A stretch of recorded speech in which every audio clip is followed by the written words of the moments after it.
Oh, okay, we live. It glitched out already. What's up, everyone? We're gonna be starting up in just a few minutes. I know I'm late. I am late. I changed the time from 8:30 because I got home late and get home to 9. Then I had to change the time from 9:30 to 10:30, and then now I changed it from 11:30. I mean, from 10:30 to 11:30, and then now we going live at like 11:50. So you already know your boy been busy. Life's been an air hitch. Like, life's been crazy, Dibs. Life's been nuts, but we here to have some fun tonight. You know the routine. I'm gonna leave y'all with some nice music to listen to in the backgrounds and all that good stuff whilst we getting ready to go live. You know, we got to do this. We be in there. We about to go in here, do this story, hopefully beat this boss's ass, and then tomorrow I'll post my boss run videos and all that stuff, and we're going to continue on because we're getting juiced up and all ready for this next event, which I am so ready for, bro. Dibs, I seen the years. I seen it. I seen the story. I seen it all for Brown Dust. I'm ready for this. When I say I'm ready for this next event, Dibs, I'm so ready. My girl, Scheherazade, might be coming back. Please. Beach party, Scheherazade, come back. I'm praying. I looked at the roadmap. It seemed like she is. And we got some other units coming in, some new ones, bro. Oh my God. We got a new Sylvia. We got her sister coming in, both of them bikinis. And we got Milky Mama Cow. Teresa, Debs, I can't lie about this. I'm hyped. But I'm going to go ahead, put some music on. I'll see you dudes within a few minutes. I'm going to go ahead, grab my foods. We're going to be eating while I'm reading through this tonight. I know you're going to be seeing me chew and all that stuff. Oh, God, they ain't going well. Your boy hungry. I have not eaten dinner. So I'm sorry. You're going to see your boy eat. You're going to see your boy eat tonight. That's all it's to it. But yeah, I'm going to go ahead, put on some music whilst I'm going ahead and doing my thingy here. So yeah, I love you guys. I'll see you in a few minutes. Shoot that. Yeah.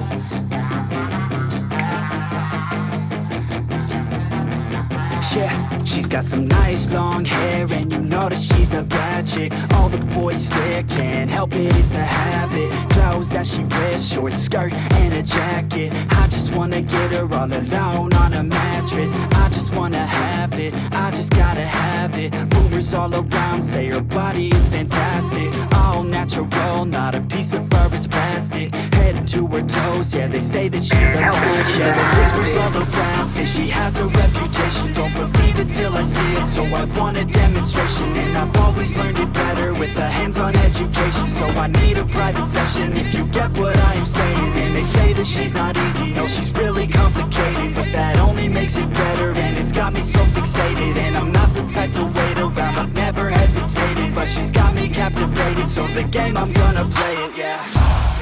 She got a body like a coke thing. She likes to keep the party going. These rumors got me feeling lonely. I want that body, baby, show me. She's got a body like a coke thing. She likes to keep the party going. These rumors got me feeling lonely. I want that body, baby, show me.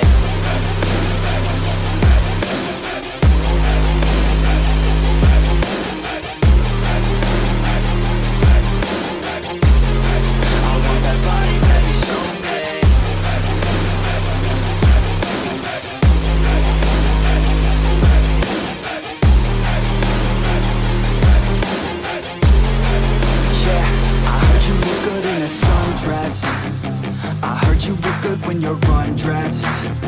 I heard you like to get away. I heard you like to stay out late. I heard you had a couple boyfriends. I heard they didn't treat you right. I heard you're hated by your girlfriends, 'cause all the guys want you tonight. Yeah, they say she's too hot, they say she's too cold.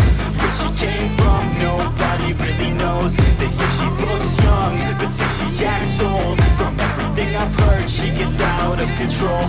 And all the boys say she was sent from the heavens, but I'm not too sure that this girl is a blessing. She's got the devil's eyes and they'll cut you like a weapon. She's stuck in my mind like a bad obsession. Got bad intentions.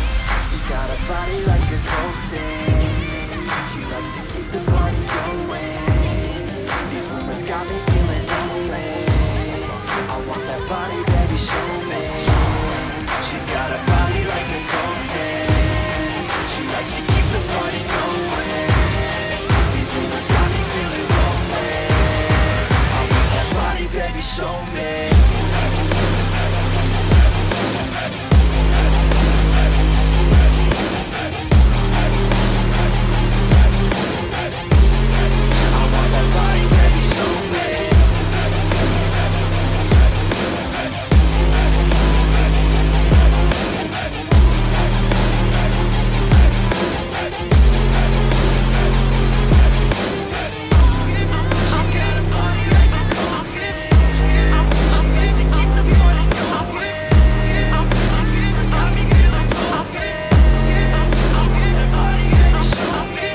What is up? We are in here, Dibbies. We are in here. Hope everybody can hear me properly. Let me know if you can hear my voice. Let me know if you can hear my voice. Right now, 'cause I didn't check my mic. My microphone before I went live, so I honestly don't know how the fuck I sound right now. Before I actually go in, let me just check and make sure my microphone volume is actually at the level it needs to be at, because I know sometimes my audio likes to go the fuck down randomly on its own. Okay, we good. We are in here, Dibs. Welcome to the stream. We are here to do the story mode, White Sorrow tonight. I am hyped for this one because last time the story was pretty goddamn good. It's sad as fuck. Not gonna lie, it was sad as fuck. It was sad. It was sad as fuck. But yeah.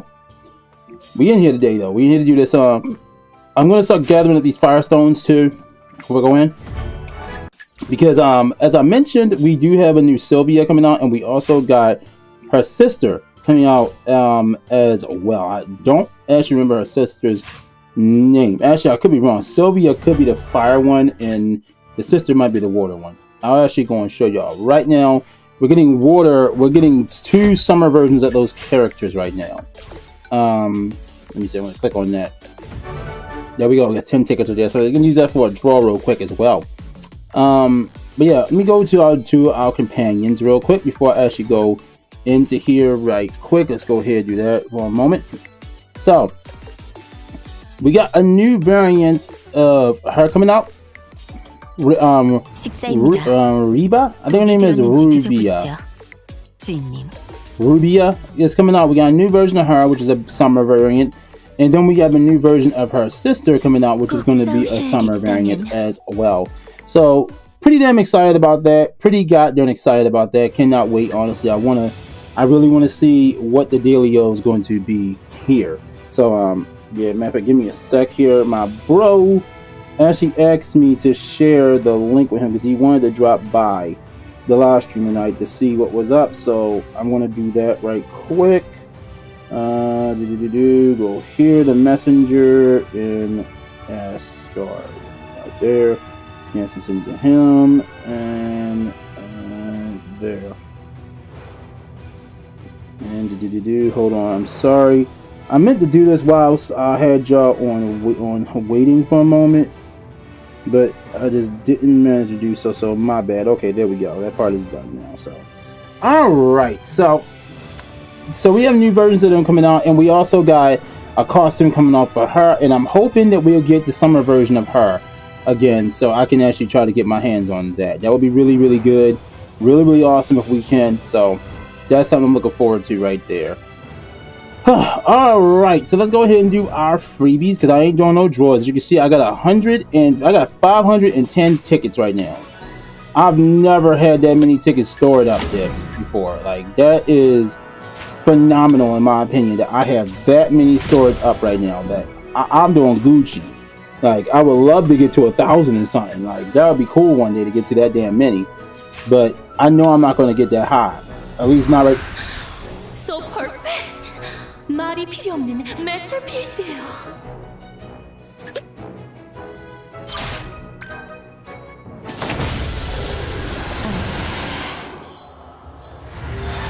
Let's go, number 3.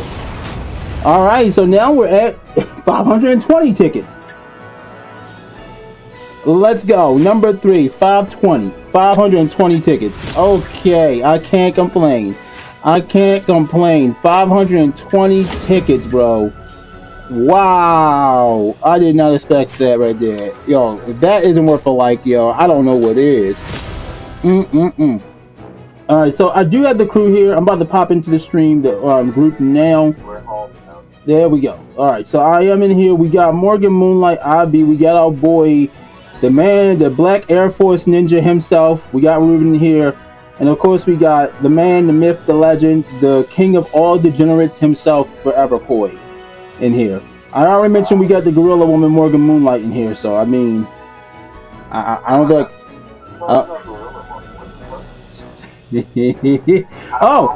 we got Shadow in here too. I didn't realize you were awake though. I mean, Brittany said you were sleeping. So I thought you were sleeping. Just resting my eyes. I had a long trip. Nah, my ninja, you were sleeping. It's okay. I told you, nope, I wasn't in the store. I told you that Word.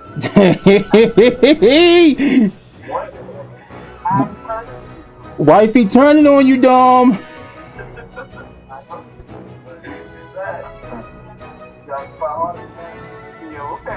Alright.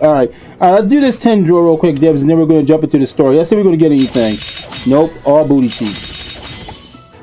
It goes to farther, so I mean, I ain't mad.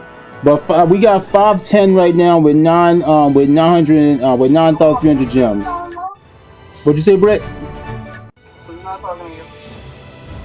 Well, damn, that hurt a little bit. Don't cry about it. I will later on when I'm alone with my own intrusive thoughts and shit. Alright, so like I said, we're here to do this story. Before I go into, I do want to show you what I've done so far to this boss. We got 1 day left, as you can see. Well, technically we got 2 days left. We have a day and X amount of hours, like at least 25. No, probably 19 hours left at this point because it's 12 o'clock now. So update happened. Yep. 4 hours has passed already. So I haven't beaten this boss's ass. I will put like my actual team up that I originally used to get to the stages I got to, but I have been beating the shit out this goddamn thing. I don't know what the fuck happened to the rest of my goddamn team that was here. Oh, there it is. So I managed to get past 6 finally, but now I'm on 7, and this motherfucker then told me eat a dick. I'm not gonna lie, this boss told me eat a fucking dick. Like, it does not like me beating on it. So yeah, this is as far as I got. I don't think I'm gonna get much further now. As you can see, we did manage to get another copy of her, so we might get a little more damage on her this time going through, but I don't know. I highly doubt it. But we'll get to that after we actually do the last part of this story mode, because I know by tomorrow when I come home, I'm not gonna feel like doing this shit. So I'm doing it now, and that's all there's goddamn to it. So again, spoiler warnings for those who are dedicated to the story and doing it on their own time. This is also another part of the story that takes place after chapter 19, or is it 18? Matter of fact, I'm just gonna go to story mode and show you where this incident takes place at. This incident happens after certain situations happen within the main story. So, and I mean way fucking later, where I'm not even at yet, like right here. This is incidents happening after this point right here. So, chapter 18, this is side story of what's happening in there on the sidelines. So, if you are wanting to do this on your own, please, Debs, try to avoid. I'm not saying leave. If you want to stay and watch your boy go through the hell of what's it called, dyslexia, I mean, you're more than welcome to join me. But just be aware that there are going to be story spoilers being read off here, so you have been warned. Just saying, you have been warned, because we do have the correction magnet herself here, Morgan. By the way, I did mention this before. Morgan is working on getting her social media promotion license right now. Meaning, if y'all are out there looking for someone to promote your content, link in the description. Go talk to her. Just go talk to her. Just know that you better come correct. Just saying, come correct. All right, let's go. I'm like I said before, I'm gonna be eating while I'm reading through this. You know, your boy dyslexic. What'd you say? Did you like my Facebook page? I did not even see it. I didn't go on there yet. I have not been on Facebook. Well, actually, I did. This evening, I was on there for a few minutes. I gotta go on and check. So.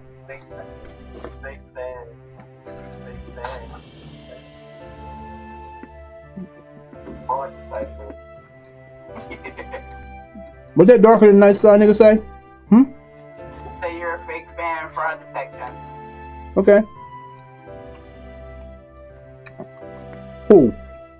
It's funny that you call it darker than the night sky, because I got to see my brother who's blacker than way darker than me. Nah. I should add it. Yeah, black Philo was at the con. Oh really?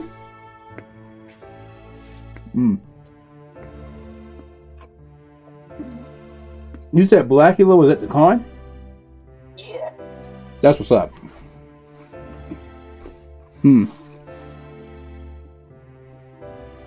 No, that is a black man. That is a black man. Dog. You're dark. Talk about me. That is dark. Look, next to him, I'm like. All right. A small cabin rests hidden away somewhere in the rugged mountains. You want me to try ripping you further? It's distant from the village, leaving the villagers largely unaware of its existence. You want me to visit further? All they know is a man who appears to be a scholar lives there and has been teaching the children that live in the village school for many years. Sleepy, don't start that bullshit. Though there are rumors of people who have seen his wife and child, no one can confirm it. Oh, so they did get married.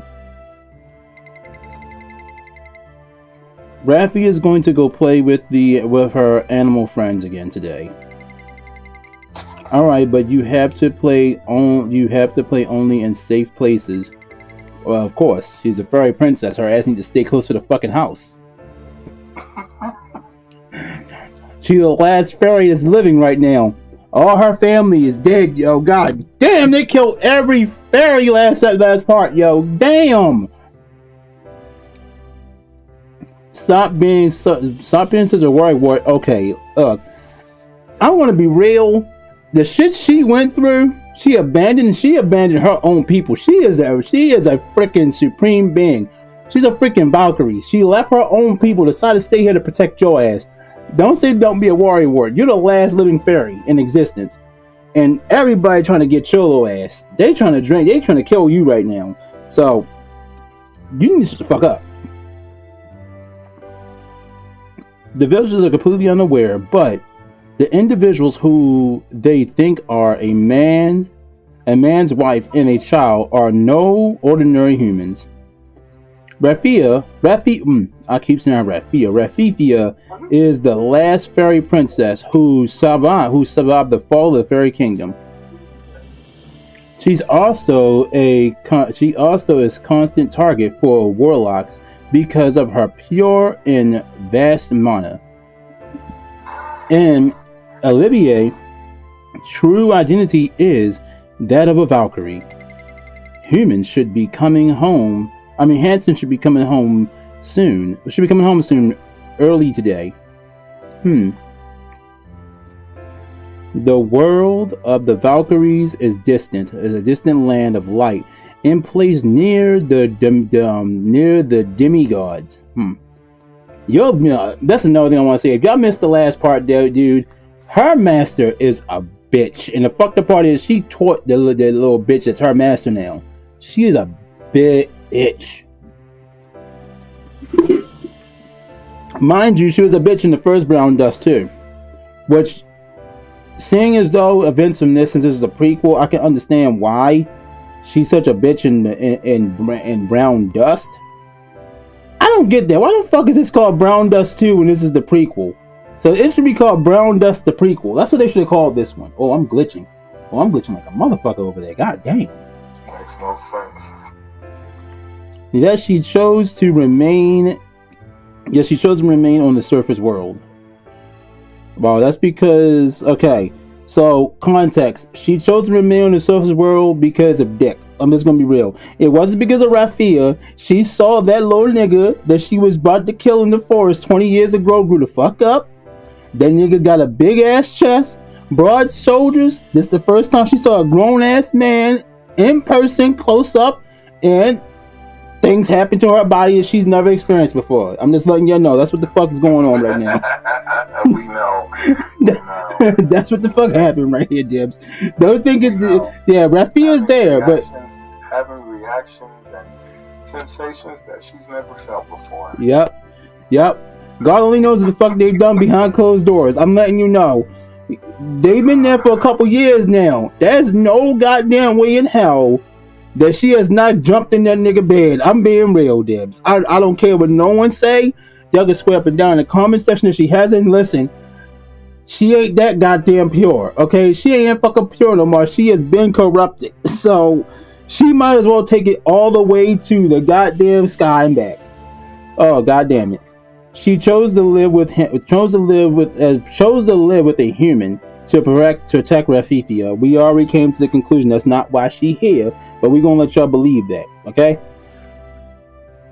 It didn't take long to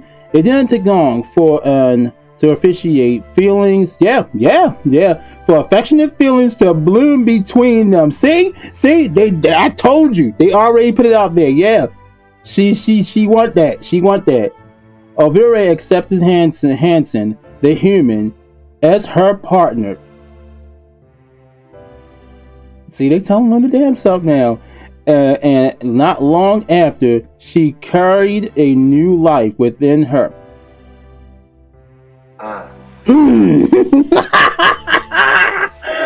Okay, so now we know. Yep, now we know. Okay, so now for a fact, I know where Justia came from. My guess was correct. That's Justia's mama. Okay, yeah. See, I told y'all there was gonna be spoilers here. I'm even spoiling my goddamn self. I had no idea it was coming, but once I found out she was pregnant, it was a done fucking deal. We know why that happened now. I need to tell Hansen today that I'm expecting a child. No shit. Damn, that was fast. This is still in the early stage of pregnancy, and though the fact isn't visible yet, the fruit of love is currently growing inside her. Oh my god! That sperm has buried itself into the eggs. Yep, my boy said it's time. My boy said, "Yep, I'm gonna make sure." My boy knew at a young age that he was about to get some Valkyrie booty, and he went for it. He said Valkyrie booty, yo, and he said, "Yup, I'm in there." Damn it! How the fuck do you pronounce this chick's name again, Brittany? God damn it!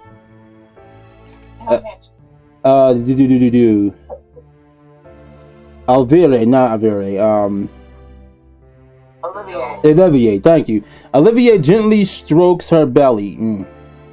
A small. Same way she stroked that man did.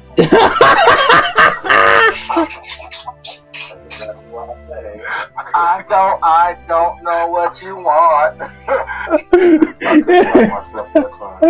Oh, I'm sorry, Debs. I really appreciate you. You said that shit while I was shooting and I missed. I highly appreciate you. Oh god. Oh my god. Okay. A smile naturally forms on her lips. However, the peaceful warmth of the sunlight doesn't last long. Soon a long crash echo from the direction of the cabin door. Olivier. Rafia bursts through the door, blood pouring from her hand. What the fuck did you do? What the hell did you go? Damn, yo, you have not been outside more than like 3 fucking minutes. What did you fucking do to yourself? Oh my god. Olivier sprints to her feet and rushes over to her. Raffi, I told you to be careful. It's not Raffi's fault this time. It's the broken rocks. It's the broken rocks' fault. Okay. How the fuck is it the rock's fault? Okay, I'm interested. How the fuck is it the rock's fault? So that loud noise last night, it must have been the rocks breaking. Okay, wait. What? Hold on. What fucking rock? Please give me some context. A village may be nearby, but this is still a rugged remote mountain. Okay. It still is too dangerous a place for a child to play. Well, technically, this darn chick is not a goddamn child. She's been around for damn near 200 goddamn years. She just has the mental capacity of a fucking child, but she ain't no goddamn child. All right, Raffi, let me take care of that for you. Olivier cleans Raffi's wound and wraps it up. Skillfully with a bandage. Normally a shallow cut like this would be easy to heal with divine power, but Olivier can no longer use her divine powers. No, yeah, I'm pretty sure you fucking can't use that shit no goddamn more. The terror that's why. Okay, never mind. It's because of that damn terror corruption. The terror corruption inside her always reacts whenever she tries to draw her divine power. She's endured the erosion caused by the terror so far, but there's no guarantee she can keep holding it out. I would suggest just giving the fuck in, let that damn shit take over, and kill every motherfucking warlock in the nation. That's all you gotta do. Your husband don't gotta know. He don't gotta know it was you, although he gonna know it was you, but they'll be dead. Then you won't have to worry about protecting the fairy princess no more. Y'all can live your lives. She can go out there and get fucked up as much as she wants. She can go get beat the hell up. She can come back home and you can heal her goddamn wounds like you usually fucking do. So I mean, I'm all for killing every goddamn thing. I already said it before, Dorothy. I'm all for Dorothy fucking up every evil bastard on the ark. I'm for it. I'm sorry. If that makes me a terrorist in Nikkei, I'm sorry. I'm a fucking terrorist in Nikkei. 100%. I'm on the side of evil. Fuck them goddamn human assholes that was dicks. I'm sorry. Fuck them. 100%. This means she can't even use the smallest bit of divine power to heal Bethia. There's no telling what kind of effects Terra might have on her child either. Damn, I forgot that she was pregnant that damn quick, bro. You know what, Dibs? That kind of explains why we got the womb tattoo when she does her burst animation. I kind of figured as much that there was something there, and by how she looked at Hanson at the end of the last chapter, I kind of figured as much that this was going to happen. But I mean, it's good to know that there's a bun in the oven, bro. They're all better now. They're all better now, right? Yeah. Oh, damn it, yo. Olivier, you're just like a real mom. Well, she's about to be a real fucking mom. I mean, she's been taking care of your ass, so shit. Raffi thinks you'll be a great mom. A great mom. I wonder if I really can be one. Before they knew it, the sun sets and evening settles over the cabin. Hanson returns as well, having finished his lessons at the village school. There he is. Look at that Chad looking motherfucker right there, y'all. Yo, Debs, I want to be real. Could y'all really believe that this is the same little weak dude that literally barely could defend himself, but would not back down from her ass at all when she threatened to kill him? Like, I mean, I think that also played a part in it, because truth be told, this little dude told her, I refuse to move. You'll just have to kill me. But you are not doing this. I'm like, damn, yo, you about to die and you told this overpowered ass bitch hell fucking no? And like, yeah, you gonna be fucking her in the future. Yeah, I know you are. There's no way that you're not getting her ass going. And then she saw your ass in the future. The first thing she noticed was big broad ass shoulders. And that was a done deal. When I heard that shit, it was over. Wet completely. Olivier, Raffi, I'm home. Class ended early today since the kids are on break starting tomorrow. Early? The fucking sun is gone, nigga. What the fuck you mean early? It's dark outside. That's early? We were waiting for you, Hanson. It's Hanson. Did anything fun happen today? Despite the outside chill, the air inside the cabin feels warm and cozy. Shit, fuck that. I'd rather have a show right now. It's too fucking hot outside. Olivier sits down and clumsily made straw in front of Hanson. What the fuck? Wait. Clumsily made stew in front of Hanson. He taught you how to cook? Damn, he really turned you into a housewife. God damn, because he did all the cooking originally. Before she knew it, cooking has become one of her hobbies too, just like it was for Hanson. Oh shit. Oh my god. This damn girl, this man that turned that damn Valkyrie into a housewife. He found a way. He did it. He turned an Amazon into a housewife. I didn't think it was possible. The flavor might not be quite mature up to your meals up to the meals he makes, but the care and warmth that she puts into it is close. Sleepy, what the hell are you back there doing? Stop! Now, this might be the best stew I've ever had. You've gotten better at lying, Hanson. But Olivier, when are you planning to tell him? Tell me what? Did something happen, Olivier? Well, yeah. Something happened, all right. You got a bun in the oven, my nigga. That's what's going on. I'm proud of you. I am so fucking proud of you, bro. Like, I expected it, but I didn't expect it right now. I expected you to die first, and then I expected to find out about the baby, and you never to know about the baby. But the fact that she telling you that you about to be a papa, that shit gonna make it hurt even worse when your ass die. Because I know you gonna die. I know there's no fucking way you're not gonna live. You're not living through this. There's no fucking way. It never happens. When Koreans make stories, they always kill the daddy some reason. They kill the daddy or they kill the mommy. They're gonna kill one of y'all. Obviously, with her still being a part of the story, that bitch still alive. So, at the end of the day, you gonna die, my boy. You gonna die. I don't want you to die, but they gonna kill you. Someone gonna kill your ass. It's gonna happen. We never gonna have a good story ending. Well, Olivier. Oh well. Olivier hesitates, unlike her usual self. Now that it's come time to say it out loud, she finds herself feeling oddly embarrassed. Look, you weren't embarrassed when you went down and got some human pee-pee. So goddamn it, just tell this man that he about to have a kid, okay? At least she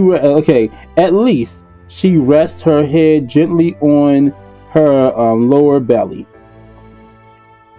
That small gesture is enough for Hanson to realize what she's trying to tell him. That's right, my boy. You about to be a daddy. You've been clapping cheeks. And you've been doing a good job at it, obviously. Oh, I see. That's it? Yo, bro. I know damn well that you gotta be happier than that. You've been feeling a little worried lately because you gained a bit of weight. This nigga is clueless. What the fuck? How are you so goddamn smart, but you did not realize? You know what? Let's continue. Don't worry. You'll be back to your usual figure in no time if we adjust your diet a tiny bit. Bro, oh my god, dude, you about to never get no pussy again. What the fuck? Haha. Now that I think about it, you've been looking a bit cuter lately. So what's on your mind, huh? In that moment, Hanson freezes in fear as he sees Olivier's expression. Yeah, see, dumbass. Yeah, see, you so goddamn smart when it comes to magic and all this other shit, but you done been piping a Valkyrie and you did not realize that. Yep, seed goes into egg, PP goes into papa, seed comes out of PP, goes into egg, done deal. You didn't realize that. How the fuck are you not realizing this, bruh? She's holding her belly right now. It's round. Her whole body didn't expand, my nigga. Only her stomach did, bruh. Wait, only her stomach? Well, that probably got bigger too, but my point standing, it's not like her thighs are freaking huge. It's not like, well, her ass might have got bigger. I'm not even gonna lie, because he did say she got a little chubbier. Yeah. So I want to know. I know for a fact he's looked at these goddamn things. He met her when he was like 12. So it's no fucking way. There's no goddamn way that this dude does not know what her figure looks like from top to bottom. There's no fucking way. Yeah, there's not. It's not possible. Was it something I said? Yes. You called your wife fat. You called her fat, you dumbass. You called her fat. You told her figure is going and we gotta adjust the diet, bruh. No, you damn sure need to adjust the diet. You need to cook more because you about to be feeding two niggas at one time. Plus a fairy princess that eats damn near everything in your house. And you can't put her out either because that chick can't take care of her damn self. Because she mentally is stuck in the goddamn child. Bad Hanson. Bad. Yeah, see, any goddamn time a fucking fairy tells you that you've been a bad husband, yo, that's bad. Yo, I think you better apologize for your ass be sleeping outside of the fucking tent. Hanson, don't you feel something from Olivier? Feel something, huh? Now that you mention it, there's another sign of life in your stomach. Wait! Is it our child? No shit, nigga! No shit! Bro, I can't lie about this shit. Blip ass head, yo, I love you, Hanson, but damn, bro, that took you too goddamn long to figure that shit out, bro. God damn. Yup, Raffi is going to have a cute little sibling. Oh my fucking god, no goddamn wonder. I never realized that, Dibs. In the storyline of Brown Dust 1, I never realized how protective Justia was of Raffia, and how Raffia always appeared whenever Justia was in trouble. Even though Raffia was always the one who seemed like she was younger, she's actually way fucking older. My goodness, Olivier. A wave of overwhelming joy spreads across Hanson's face. Usual gentle face. About goddamn time. That's right. See, you have busted nut and the fruits of your labor have come out. My mans, you can literally say you achieved one goal that only one other man has achieved in history. Well, no, because actually the girl that she trained that was a Valkyrie's mother was a goddess, and the nigga that she slept with was a human. So you can at least say you fucked one of the goddess's children. You can say you fucked a demigod, my boy. I'm proud of you. You achieved the goal that most men aspire to, dude. But unfortunately, bruh, that ain't enough. You still gonna die in the future. I know you are. You're human. It's not gonna last long. He abandons the meal he had only just started eating and walks over to Olivier. I can't believe it. How do I even express this feeling? I've never felt this kind of happiness before. Hanson, I mean, honestly, I'm not sure if I can be a good mother to this child. Why the fuck not? Like, I'm curious too. Why the fuck not? I mean, you've been raising Raffia. You've been cooking, you clean, you do this, you know how to fight. Like literally, you can kill humans in an instant. You just slaughtered fucking warlocks without fucking trying. I want to know what right there doesn't give you the son of a good mother. Let me explain. A mother will do anything for that child, and if you will do anything for Raffia, I know for a fact you'll probably do anything for your daughter. Now, how dark these stories get, Dibs, don't take me at word of mouth, because let's be real here. Morgan can attest to what I'm saying 100%. Motherfucking Koreans, they like to make you fucking cry. And if you've been playing this story as long as I have, you know some shit about to go the fuck down. That's why I titled this stream the way I fucking did. Don't worry about that. If it's you, you'll be the best mother anyone could ask for. I don't know about the best now, but probably close. Raffi too. Raffi will be the best big sister. Now you, I can agree, will be a great big sister, because your little ass, you funny as hell. Olivier, vague anxiety slowly melts away.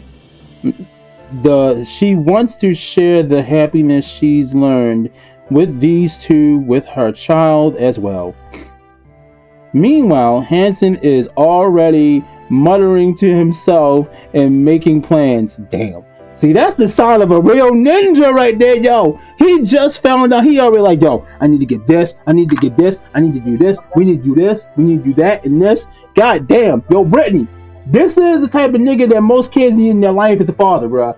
The moment he found out that he knocked up the goddamn Valkyrie, he already like, yo, we need a crib, we need a carriage, we need this. I need to buy a dirt bike for this little nigga. I need to do this, yo. Go before in there, but forget it. Just put it full in the thing. Let's not nothing that. Oh my god, yo, he is already in here talking about plans, yo, for the future, yo. That baby hasn't even been in it. Whoa. When Grenadier's duties arrive, this should be the first thing to tell her. I'm sure she'll be overjoyed as well. Oh damn, that's right, Grenadier. How fucking old is that chick now? Damn. And I should hurry and clear these broken rocks outside. It's dangerous to leave them there. Wait, now that I think about it, this place seems to be dangerous for a child. That's right, Raffi also got hurt today. We really need to find a safer place. Somewhere without any dangerous elements around and where the warlocks can't find us. Hansen's thoughts soon arrive at the conclusion. With a determined look, he turns to Olivier and speaks. I'll head to the city for a few days. Olivier, I need you to get the sense of what the outside world is. I need to get a sense of what the outside world is like. But Hansen, the city is so crowded. What happens if a warlock finds you? It'll be fine. If I go alone, I'm just an ordinary human. Nah, see, that's how niggas die. Listen, bruh. Listen, you blonde motherfucker. Listen, that's how niggas die. Listen, you got a bloodthirsty Valkyrie right next to you. Bro, I'm telling you. Bro, if you die, which I know you are, she's gonna go fucking crazy. Bro, you the first PP she's ever fucking had. And the only dick she won. Bro, we cannot let you die. You need to survive. Bro, oh my god, yo, this is how crazy bitches are made, yo. This is how crazy chicks are made, yo. You give them some PP, and they don't want no other dick, and now they're gonna kill everybody, yo. She's gonna kill everybody, bro. She's gonna kill everybody. She probably gonna kill every human on the planet, bro. Oh my fucking god, yo. Now that he just said that, I know how bad this is about to get. You're gonna get abducted. The Valkyrie is the damn. You're gonna get abducted. Either a Valkyrie gonna kill your ass because she been fucking you, or a warlock gonna abduct your ass, take all your magic, kill your ass, and send your body back to her. Oh my god, yo. Dibs, I can't lie about this shit. These Korean stories be getting dark as fuck. They get you all hyped, get you in a good mood, and all that shit, and then they take all the happiness from you and throw that shit out the window. Again, Destiny Child. I fucking love Devi.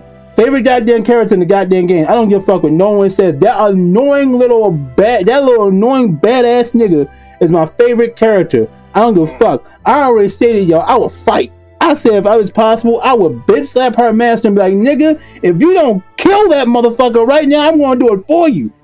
Like, I'm telling you, Debs, if y'all weren't following me back on my old channel with the Destiny Child days, every time a Loki raid came around, I made it a fucking goal to one-shot that nigga. I did not care. It was a goal. It was life. It was destiny at that point. He had to die. Like, he had to die. I got on Dom's nerves with that shit 100%. That's right. I mean, Dom is in Dark Shadows, so I irritate the fuck out. He like, yo, you already beat his ass in the Korean version. Why does it matter? Because he needs to die in every version. It got so bad that I was waiting for his ass to pop in Defense War, because I was going to do it there too. I was prepared. I was ready. The city will be packed with people, so it might actually be safer to blend in with them. I guess that's true. There's nothing particularly suspicious about a human in a human city. Alright, just promise me you'll be careful and come back safe. Bruh, nah, he can't make that promise. He can't make that promise. Brittany, why the fuck is he making promises like this? Because promises are sexy. Foreshadowing. You see this shit? Debs, why the fuck are they doing this? Just kill him early. Just kill him early. If you kill him early, which I don't want him to die at all, it will end. It will be over. There'll be no pain. There'll be no suffering. But they want us to suffer. Early the next morning, Hansen packs lightly and sets off for the city. That nigga is going to die, yo. He is going to die before even seeing his child. Bro, that is so fucked up. I know he is. As Olivier watches Hansen depart, she can't help but feel an unexplainable sense of unease. See? Bitch, go after him!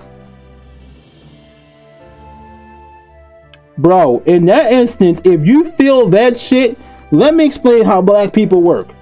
If my nigga, my girl, my wife, my mother, my dad, my child, if someone I care about is walking away and I feel that horrible sense of unease come over my stomach, bro, I'm going after them immediately. Like, nah, bring your ass back. No, fuck all that. Fuck these rocks. Leave these rocks the fuck here. Bring your ass home. No. I don't give a fuck what you guys say right now. Bring your ass home. Yo. What's up? I'm home, man. Olivier, Yeah, I got something for you. you're up early. Rafi, it's still early, so you can sleep a bit more if you want. What about Hansen? He left for the town just a little while ago. Rafi had a bad dream. So I think I messed up. He came. I see. Come here, Rafi. That I watched all the way through. Olivier gently pats Rafi's head Oh, no, I watched as all she of it. rests in her arms. So it really was Oh no. the quality of Silver Gun. Okay, so if your adopted daughter is having nightmares as well, Brittany, is she had a bad dream right after you had an uneasy sense of dread, and your adopted fairy daughter comes up to you and tells you she had a bad dream and Hansen just left. Nah, go after your husband. Fuck all that. Fuck everything else. Go after that man right now, because you about to be an angry, overpowered ass bitch just destroying everybody. Oh my fucking god, that's why she's evil. Oh my god, that's why she became an evil. That's why she joined Morphia. Oh my god, is she above Morphia? Oh my god, I got so many questions. Is she above Morphia? Is she the one that's giving Morphia her orders? But I thought Morphia was the top dog. Oh shit, bro.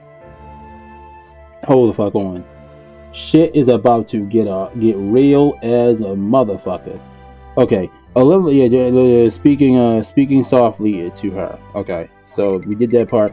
It's okay. Nothing's going to happen. Don't lie to her. Olivier soothes her own unease heart as she reassures Rafifia. After several nights spent restless with the worry, knock knock finally comes at the door. Hansen! I hurried back, but I ended up doing a little. I hurried back, but I ended up being a little late. You must have been worried. I'm sorry. Thankfully, Hansen returned to the cabin without any trouble. Where's his bag? Olivier and Rafifia welcome him happily as he delivers good news. I found a good place for us to live. It'll be hard for the warlocks to find, and it's perfect for Rafifia to run around and play. Really? Rafi wants to fly there right now. A sigh of relief escapes Olivier. She feels grateful that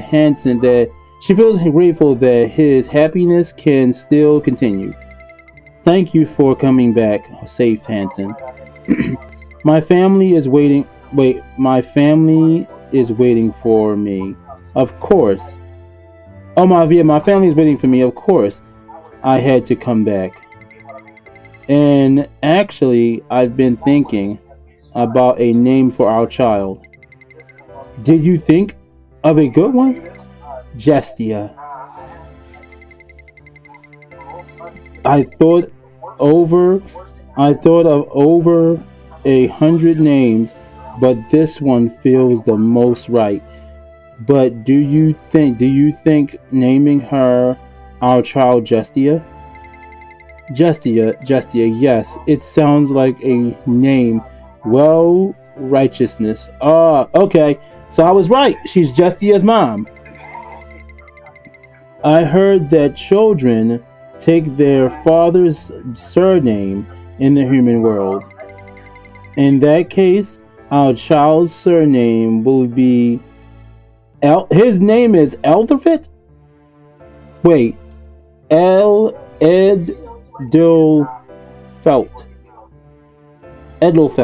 His name is Edelfelt. I hope I pronounced that shit right. Edelfelt.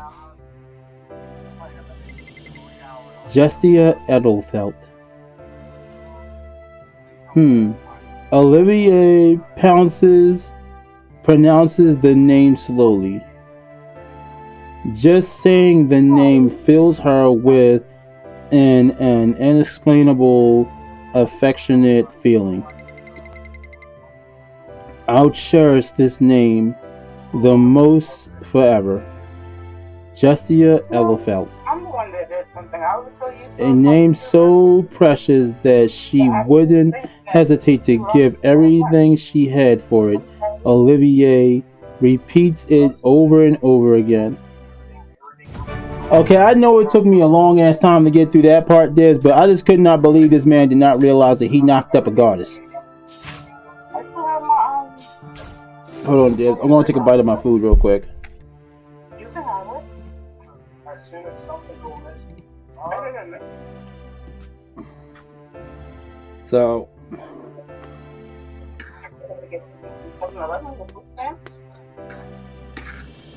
You sure?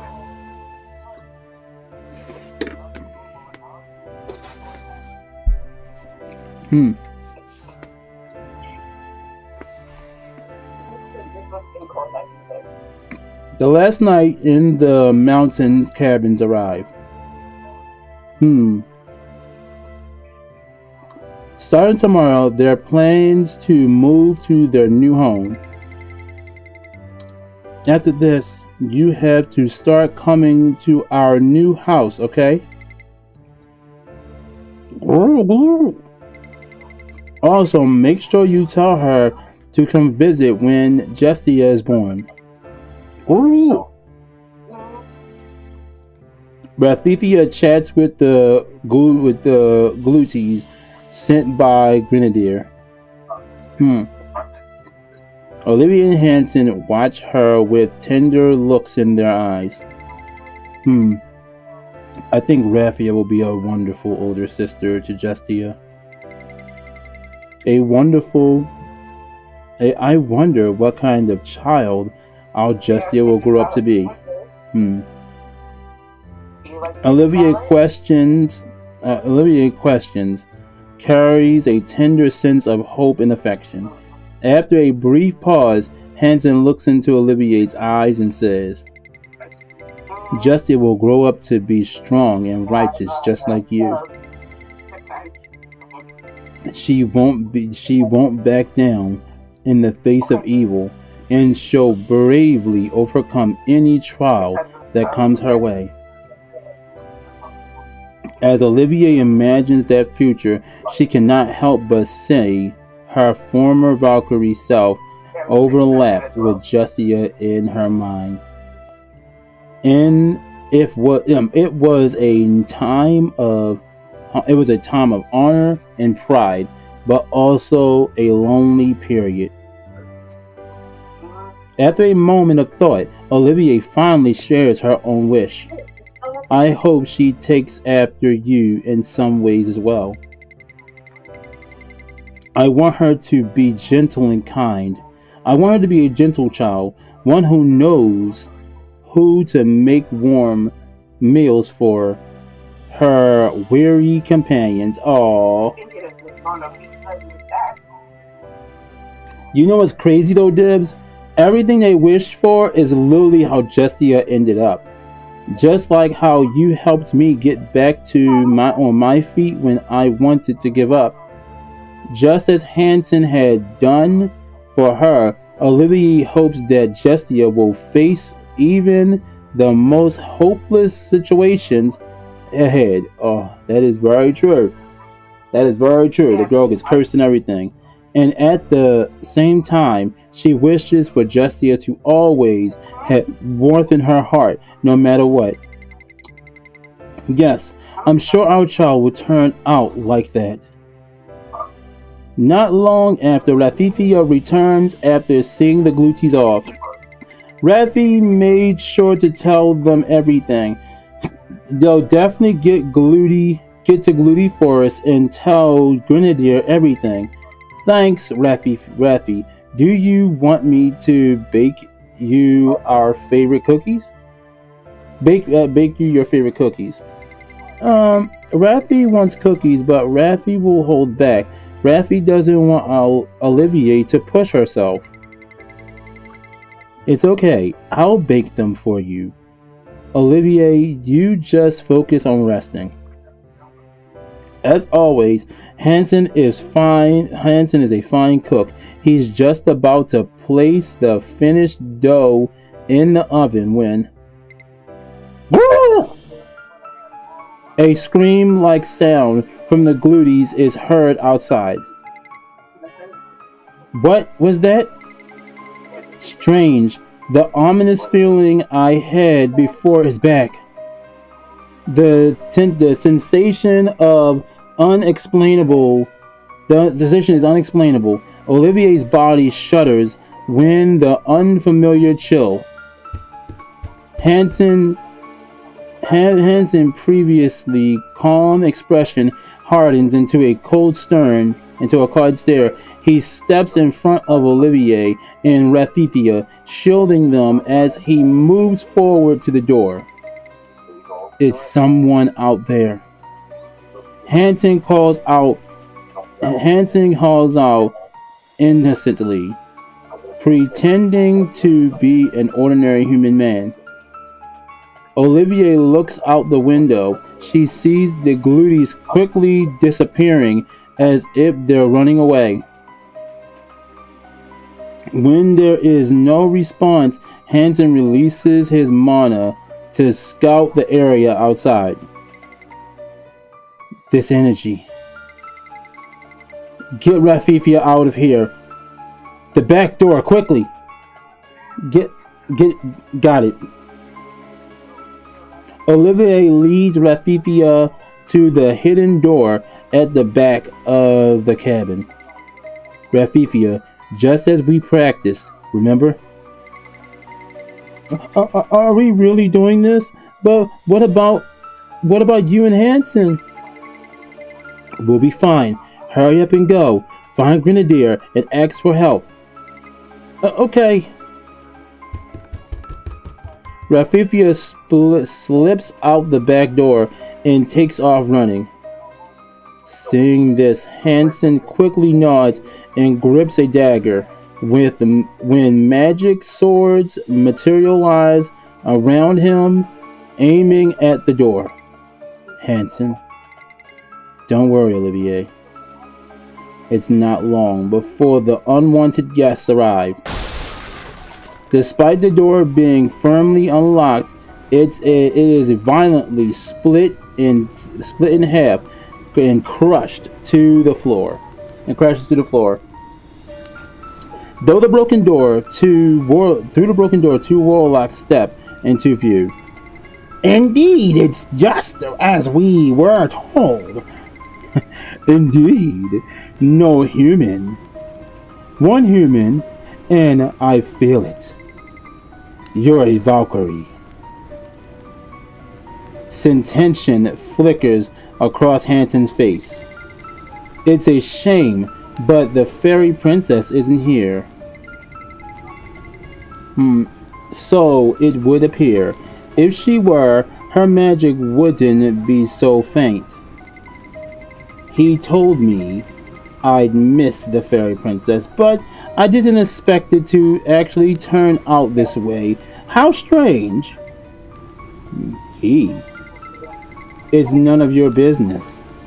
We'll be leaving soon anyway. It's faint, but there's still a trace of magic. I see. You snuck her out the back door. Even so, she's just a little fairy. She won't get far with that small body. With that, the warlocks turn around. Are we really just leaving like this? There's no reason to stay. If the fairy princess isn't here, Hansen and Olivier can tell there's no decent or falsehood and there's no deceit and falsehood in those words. If they truly leave like this, Hansen and Olivier can resume their peaceful lives as if nothing ever happened. If their child is born, that child could grow up never knowing the darkness of the world, living a safe life filled with bright and happy memories. But in that life, Rathifia would not exist. Not honor, nor pride, nor devotion, not even justice. By the time he realized it, Hansen already shot his magic swords forward. Without a sound, the blades fly through an exposed brick and exposed backs of the warlocks, aiming straight for their vital points. How foolish! The magic swords vanished instantly upon touching the terror barrier surrounding the warlock. You could have kept your life if you had stayed still. I didn't want to be a disgraceful father. Don't you agree, Olivier? I'm glad to know that you're still a sincere man. If she uses divine power, terror will affect the baby. Right now, Olivier is more powerless than ever before. But even so, she has faith in Hansen. Hansen, just hold out until Grenadier gets here. Don't worry, I'll take them down before that. Oh, fuck. Brittany, he gonna die. This man gonna die. Brittany, he gonna die. The man just found out he got a baby coming. He gonna die.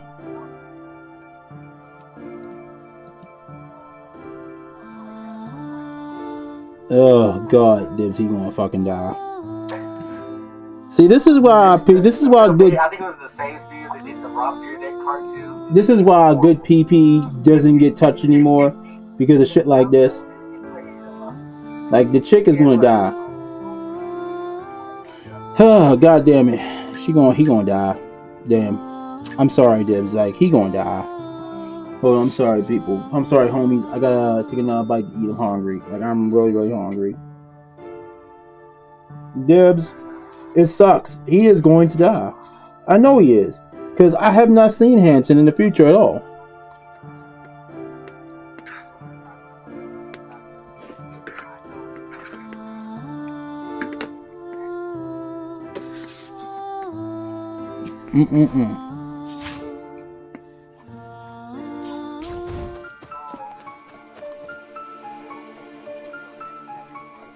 After running without rest, Rathibia soon arrives at the gloomy forest. Even though it's the middle of the night, Grenadier and the Gluties are awake. The air is tense, like an outpost right before an outbreak of war. Grenadier! What in the world is going on, Rathibia? The Glooties came running back, terrified, just before you arrived. And why are you all the way out here? Warlocks! Warlocks! They barged into Olivier and Hanson's home. What? No, that can't be. There's no way they could have found that house. Raffy doesn't know why, but we have to worry. Olivier can't fight right now. Hanson won't be able to handle them on his own. Handle them alone. Even if he uses his dagger and magic, he can take on one, maybe two at best. We have to go now.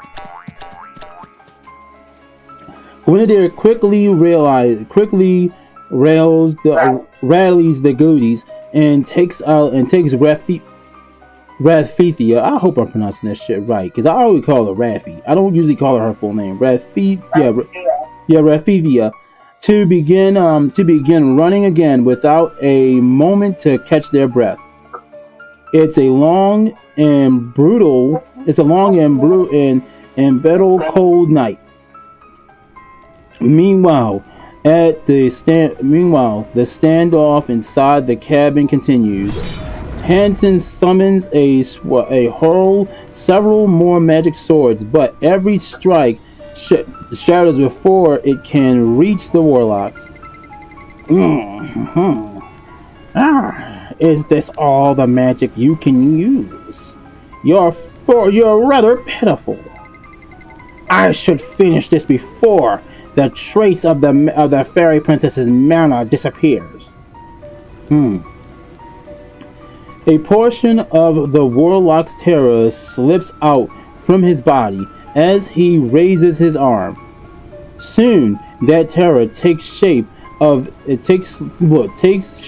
and lashes out toward Hanson like a whip. Crack. The whip cracks with a defying explosion. Ooh. You said, explosion, right? Deafening. Oh, deafening explosion. I said defying. Damn. Deafening explosion. Yet Hanson stands motionless in his place, unaffected. Yeah. Big boy time, boy. That's right. You call that magic pitiful? Let's see how long you can keep up that attitude. Oh dear, I must be getting old. It seems that I weakened the attack unintentionally while trying to control my power. But that won't happen again. An even more intense terror spiral around the warlock. However, the terror shatters and dissipates into the air before it can take shape. Since the beginning, Hanson's true talent has never been with magic swords. He specializes in creating pure trails of mana, like the one he uses to save the fairies while trying to rescue the fairy kingdom 20 years ago. Okay, it'll be more than 20 years ago, because he was 12 when he first met her. 20 years had passed while she was alone when she met up with him again, and then 2 more years had passed, so he should be 34 now. Could it be? 4. What'd you say? 34. I said 24, didn't I? You said 30. No, I could have sworn I said 34, but okay, I said it wrong then. Yeah, so he should be 34 now. Could it be? Did you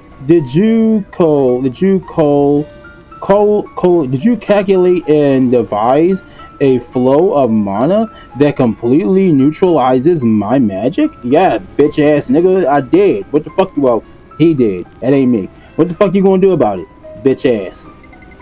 Hanson never showed any talent for material arts. for martial arts. No matter how hard he tries to teach him, no matter how hard, no matter how hard I tried to teach him, it was useless. He also has no aptitude for offensive magic. I can't remember how many times he failed. The only thing he succeeded in was summoning magic swords, modeled after the daggers he always carried. Why the fuck did you just tell them that? He's not. He's thinking it. It's in parentheses. Oh, okay. I thought she said that out loud. I'm gonna say, you do realize that you literally just gave them niggas the tea, right? Like, you told them that your boy, your man, ain't got no goddamn way to fight back other than this. That is the dumbest damn things you could ever do in a fight. Don't tell niggas that your man can't defend himself in any other way. Oh well. Alright, let's continue on. However, after supplying Rafivia with mana for decades, he became more skilled than anyone else at refining and handling pure mana. If he's up against dark magic, Hansen will never lose. Olivier lets out an involuntary sound. It's because of the other warlock is holding a knife at her to her neck. God damn it. See, you always gotta bother a pregnant bitch, yo. Like, and the fact that she can't fight you, she really can't fight back, Dibs. Like, she can't do shit. She really can't do shit to fight back right now. Like, she's literally cooked at this moment. You let your guard down. As long as I have this Valkyrie, a sharp sound cuts through her arm, through the air. The next moment, the warlock's wrists, which had been aiming the knife at Olivier, is cleanly severed. Yeah, see? See? Sticking out of the floor behind the warlock is a magic sword. Shot by Hansen, the sword soon dissipates into mana and shatters into the air. See? He like, nah, bitch, that's my wife. Fuck you mean? See, that's a real one right there. This man was prepared, Brittany. Yo, he was ready. He was ready. An icy fury gleams coldly in Hansen's eyes. Oh shit. Yeah, it's gonna happen soon. It's gonna happen really soon. I won't allow anyone to lay a hand on her. Ah! You bastard! Blood pours across the ground, but the other warlock seems unfazed. Damn, yo said fuck that other dude. In fact, a satisfied grin spreads across his snake-like face. So, that's your weakness. Damn. Yeah, pussy. Yeah, I'm not gonna lie. Booty is the weakness. I don't know why that Valkyrie can't use her power, but I suppose it doesn't matter. What do you say if you pretend you never saw us and let us go now? We won't get involved with you two. We're only here for the fairy princess. We have no interest in anything else.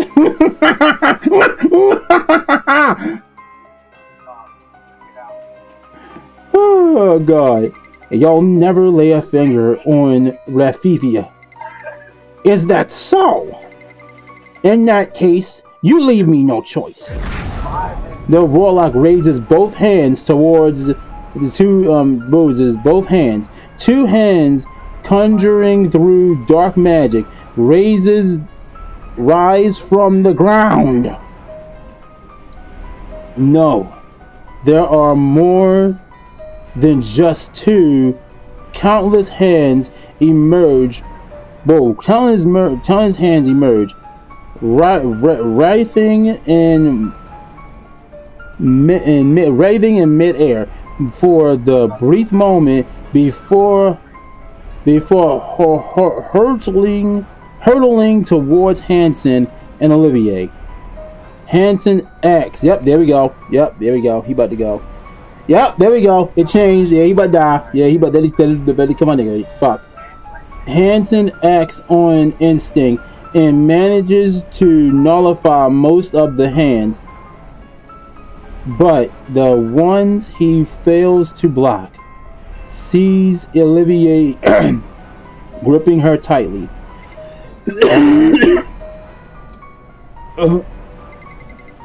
I can't breathe. Olivier, damn it, Tara. Let her go now. What a noisy human. Another shadowy hand bursts from beneath Hansen's feet and clamps over his mouth, silencing him. Olivier struggling with all her might, but her weakened body can't be free. Darkness slowly seeps into her body from every place Tetra touches her skin. Oh fuck, oh fuck, oh fuck. Oh no no no no no no no no no no no no. Oh no no no no no no no no no, don't do that, don't do that, don't do that, don't make her go wild, don't make her go wild. Bitch gonna kill everybody here, yo. Don't. I can't breathe. Everything is going dark. Something's hot. Something's hot. Is rising inside me. Terror is entering my body. No, the corrosion is progressing quickly. Have you accepted terror once before? In this energy, it seems you're carrying a child. A Valkyrie tainted by terror bearing a human child? A subject well worth studying. The warlock's tone rises unintentionally. No, that's not right. Unnaturally, goddamn. Unnaturally filled with a twisted sense of excitement. It sounds like he's been consumed by madness. Damn, this nigga just nutted. This nigga just nutted finding out the Valkyrie got knocked up, bruh. This nigga just nutted finding out the Valkyrie got knocked up, bruh. What the hell? Olivier struggles to turn her head to look at Hansen's face. She stares back at her. He stares back at her, his mouth covered. No matter what happens, she must uphold his mission. No matter what happens, she must uphold his mission. Rathifia is the fairy. The descendant. He dedicated his life to protecting. Olivier makes up her mind. Now is the time to use her Valkyrie power, even if it means losing Justia. No, Olivier. I see. In that instant, the warlock pulls a knife from his robe and drives it into Hansen's heart.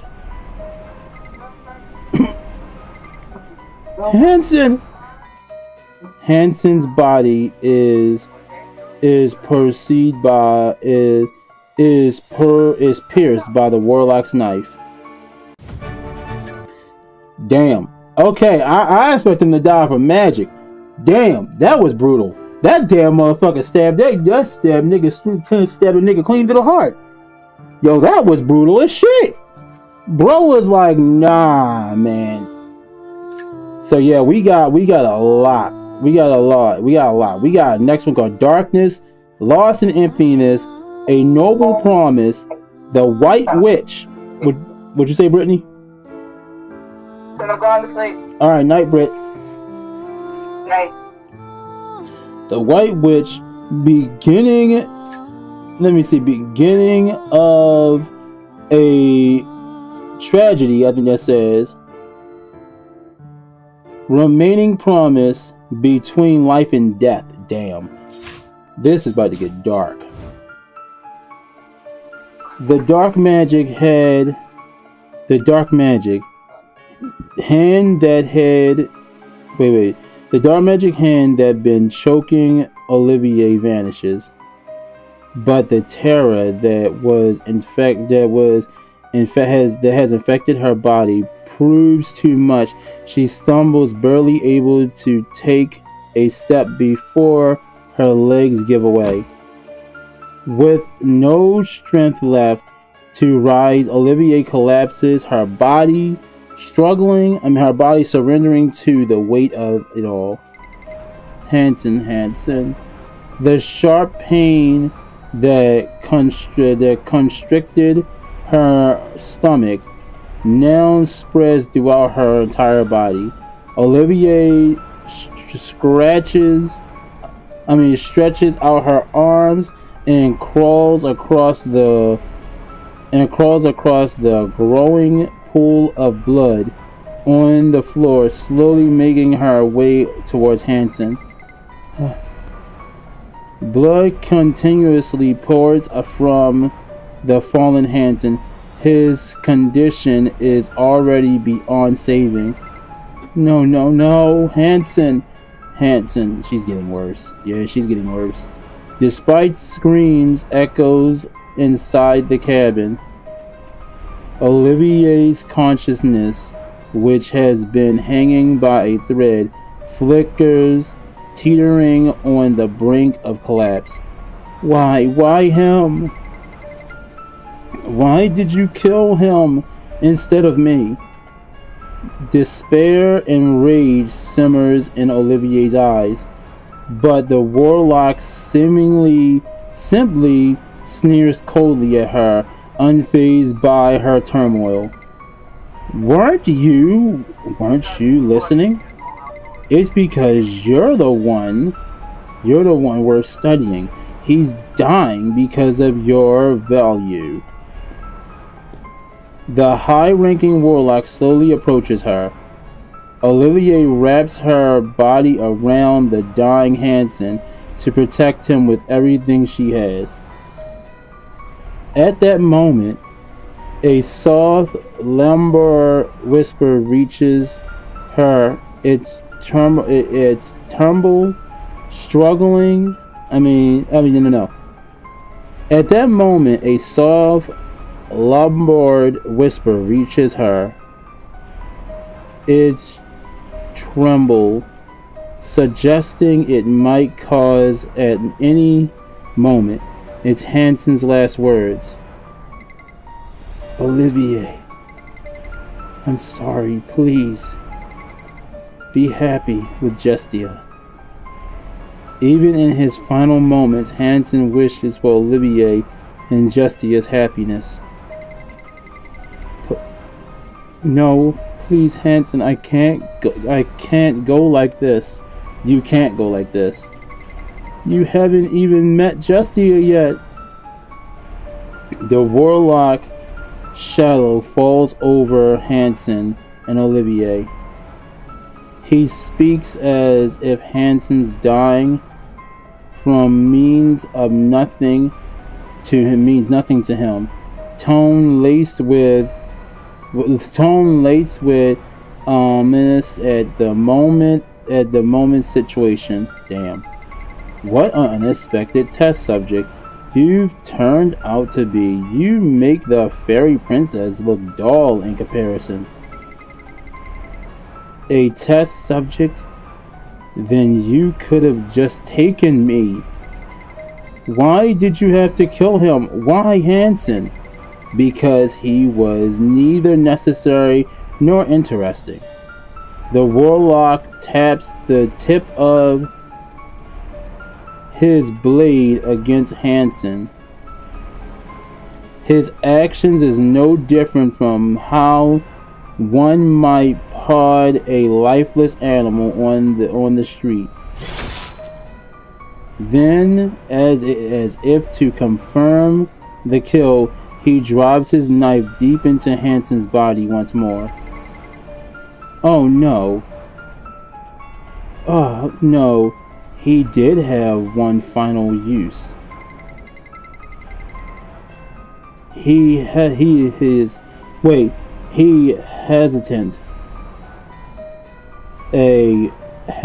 Hesitant of a corruption. He has been the corruption of the Valkyries. The most viable role indeed. Damn.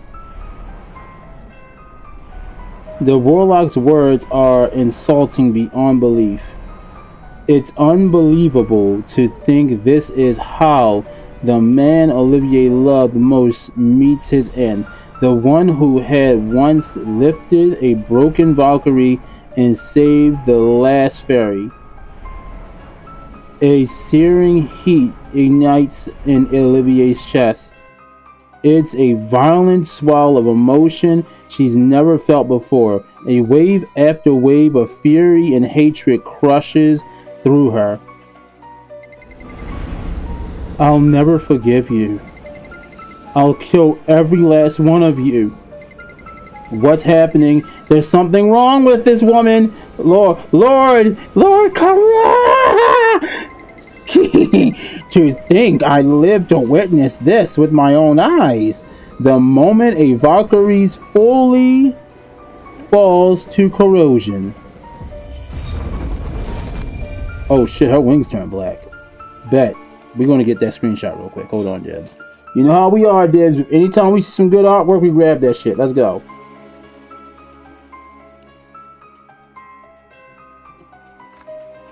Damn, yo. Oh yeah, she about to fuck them niggas up. She's about to fuck them niggas up.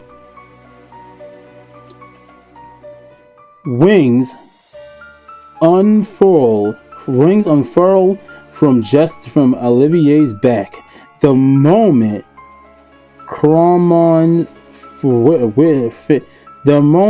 that Cramon finishes speaking.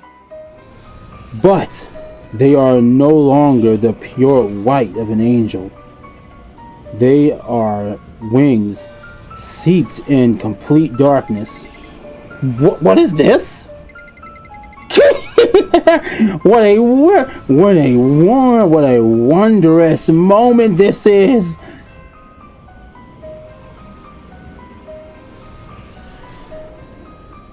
The dissonant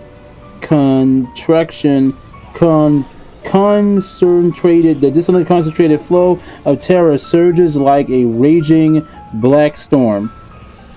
Olivier stands calm and unshaken at the center of the storm. Terror bursts forth in a violent, unrelenting torrent from her black wings. So this is the power of terror. With this, I'll surely become someone Lady Frelia can never forgive. But it doesn't matter anymore. Olivier steps forward, Cramon, one deliberate piece of time at a time. Her terror is forged from pure, unadulterated fury. The immense weight of it bears down on her, on the air itself. Charmon is unable to predict his fate just from that overwhelming pressure alone.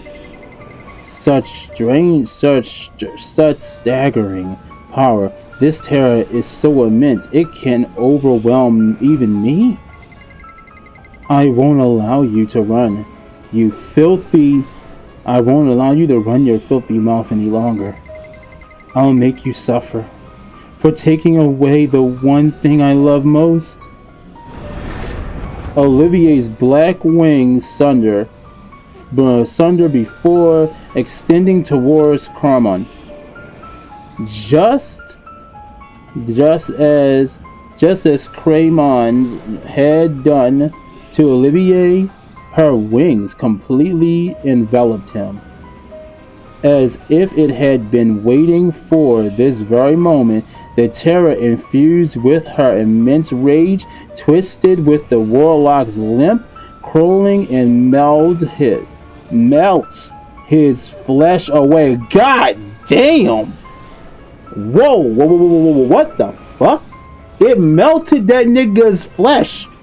The dark energy melted this nigga's body away. Oh, fuck that. No, man, I'm Gucci. Nah, I'm okay. I'm okay. I mean, that explains why she can pull swords out her armpits and not a womb tattoo now. That explains it. Having power like that. Fuck that, nigga. No, god damn. The warlock doesn't even have time to scream as he meets his end in an instant. A lump falls lifeless to the ground. Its grotesque appearance is so shocking that one would never believe it was once a human body. Where is the other one? Olivier gazes at the spot where the other warlock had stood. There only one survived. Head lies beyond, abandoned. He had already fled somewhere outside the cabin. You see that? The ghost. You heard that shit, right? The other warlock, the one that came with the boss warlock, he saw what was going on. He says, fuck this shit, nigga, I'm out. This bitch just took her wings and killed you. I'm good. You killed her man and everything? Nah, she off of blood. I wasn't here for all that. We came here to take the fairy bitch. You ain't pissed off a fucking corrupted Valkyrie. She was already a fucking angel, but now she's a corrupted angel. Imagine that shit goes, a corrupted fallen angel. And now she after the other nigga's ass. Chasing him would be easy. Olivier turns towards Cremond, determined to melt away his bones and erase him from this world. The nigga dead, girl. God damn. But there's nothing left. She should have made him meet his end in a far more painful way. Olivier's fury is not eased in the slightest. Nevertheless, there is still one warlock she has yet to kill. The woman who was once a Valkyrie now takes a step forward like a reaper seeking out her next target. That's right. 100%. Yup. Dorothy vibes. I'm on her fucking side. Fuck everybody. Kill them. As long as they're not innocent, fuck every warlock in the world. Kill all them niggas. I don't give a damn how old they are. I don't give a damn. They just joined the goddamn cult. Kill them. In the name of the All-Father. Right, Ghost? Kill all of the damn non-believers. God damn it. Let me stop before niggas think I'm serious. Just as she is about to leave the cabin, as if in a trance. Olivier! Hansen! Where are the warlocks? Are they still here? Grenadier and Latifia rush into the cabin. They're completely out of breath, as though they ran all the way without stopping. Grenadier, it's all over. Everything. Olivier's black wings already gone, and the terror that had sustained her no longer pulls forth. Damn. Behind her, the cabin reveals a sense of dreadful. It defies even the darkest of dreams. What is all this? What hand? What is all this? That hand, the blood, and the piece of flesh. Are they the warlocks? Oh, wait, who's that next to him? No, it can't be right. It can't be Hansen. The man who had once been their kindest companion lies dead in the middle of the pool of blood, with a blade going through his body. This must be a joke. There's no way. What? Oh damn, that's the first time I've ever seen Rafi's face like that. What in the world happened here?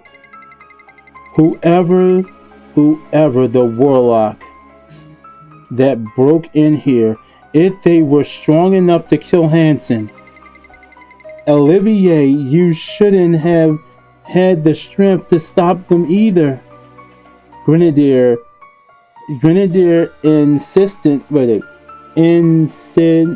instinctively knew the blood beneath Olivier's feet and the dark energy still clinging to the cabin. It could only mean one thing. Don't tell me. Did you use terror? Grenadier, take Rafi. And Olivia collapses right there. Her hands pressed against her stomach. Okay, so that explains where the curse came from. That was affecting Justia. That explains where that happened. Wow, that's a thing now. It's morphing time. Go Power Rangers. Oh, is this rude? It's Riku Thywind. Okay, alright, next up. It's morphing time.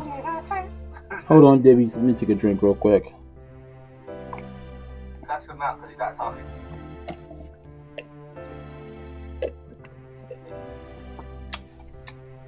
He might not be there anymore. So I just looked back at the chat like a good 30 minutes now. I've been reading that shit. Olivia slowly opens her eyes. She finds herself in the forest of the Gluties. The sharp pain that had tormented her is now fading away. Why am I here? Are you finally awake, Olivier? You had us worried. You weren't waking up at all. Rathithia and Grenadier are at her side. Grenadier, Rafi. Olivia looks around the Gluty forest. Remains just as it was when she left. Grenadier and Rathithia and the Gluties nearby are all the same, but Olivier's words can never be the same again. What happened to Hansen? I'm sorry, Olivier. It was already too late by the time we got there. Rathithia replies in a slow and quiet, her heart berating with the same grief. Grenadier stays silent for a long time before finally speaking, her voice strained. Would you like to see him? Hansen's grave sat quietly deep within the Gluty forest. The thought of his body resting there makes Olivier feel as though her chest is caving in. I refuse to believe it. I can't accept that Hansen's gone forever. Even though she saw Hansen die with her own eyes, even though she knows now stands before his grave. Olivier still refuses to accept his death. It can't be true, right? Hansen said he'd be a good dad to Justia. He promised to teach her every dish he knows how to cook. He was going to teach kids at the school to write a book about fairies. He said he'd live a long, long life. He promised. Olivier focuses herself to swallow back the sobs, still spilling out, but the more she held it in, the more they pressed to escape. Grenadier gazes up at the sky with a devastated expression. Even so, someone who has lived through countless years, this tragedy leaves her at a loss for comforting words. Why does Olivier's fate have to be so cruel? Even one who watched over the world be forced to stay the same. If they had the way to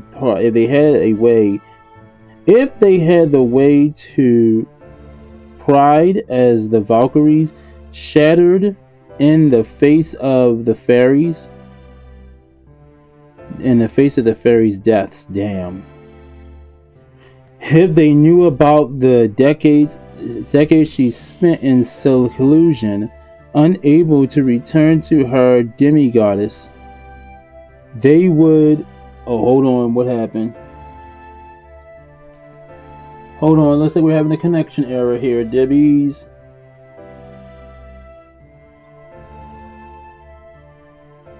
Give me a moment, I'm sorry, something says it's messing up here.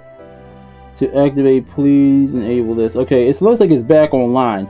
I don't know what the fuck is going on. It really does seem like it's just bugging out tonight, which is weird. Yeah, it just seems like shit's bugging out tonight, which is really, really fucking weird.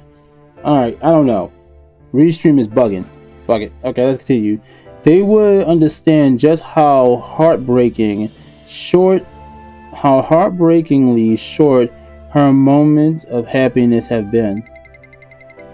He was the most precious person to me. His side was the only place I had to return to. Why can't I even be allowed this small happiness? Olivier's emotions boil over. Her voice, once trembling with sobs, now crack as she cries out in rage. Her unending anger is aimed squarely at her fate. Grenadier, there's something coming out of Olivier's body. That's Terra. Olivier, she's finally been consumed by Terra. Terra swirls violently around Olivier's body. The memories of that bloody night fill Olivier's head. If only I could have used this power back then. If I had killed them before they tried to kill Hansen.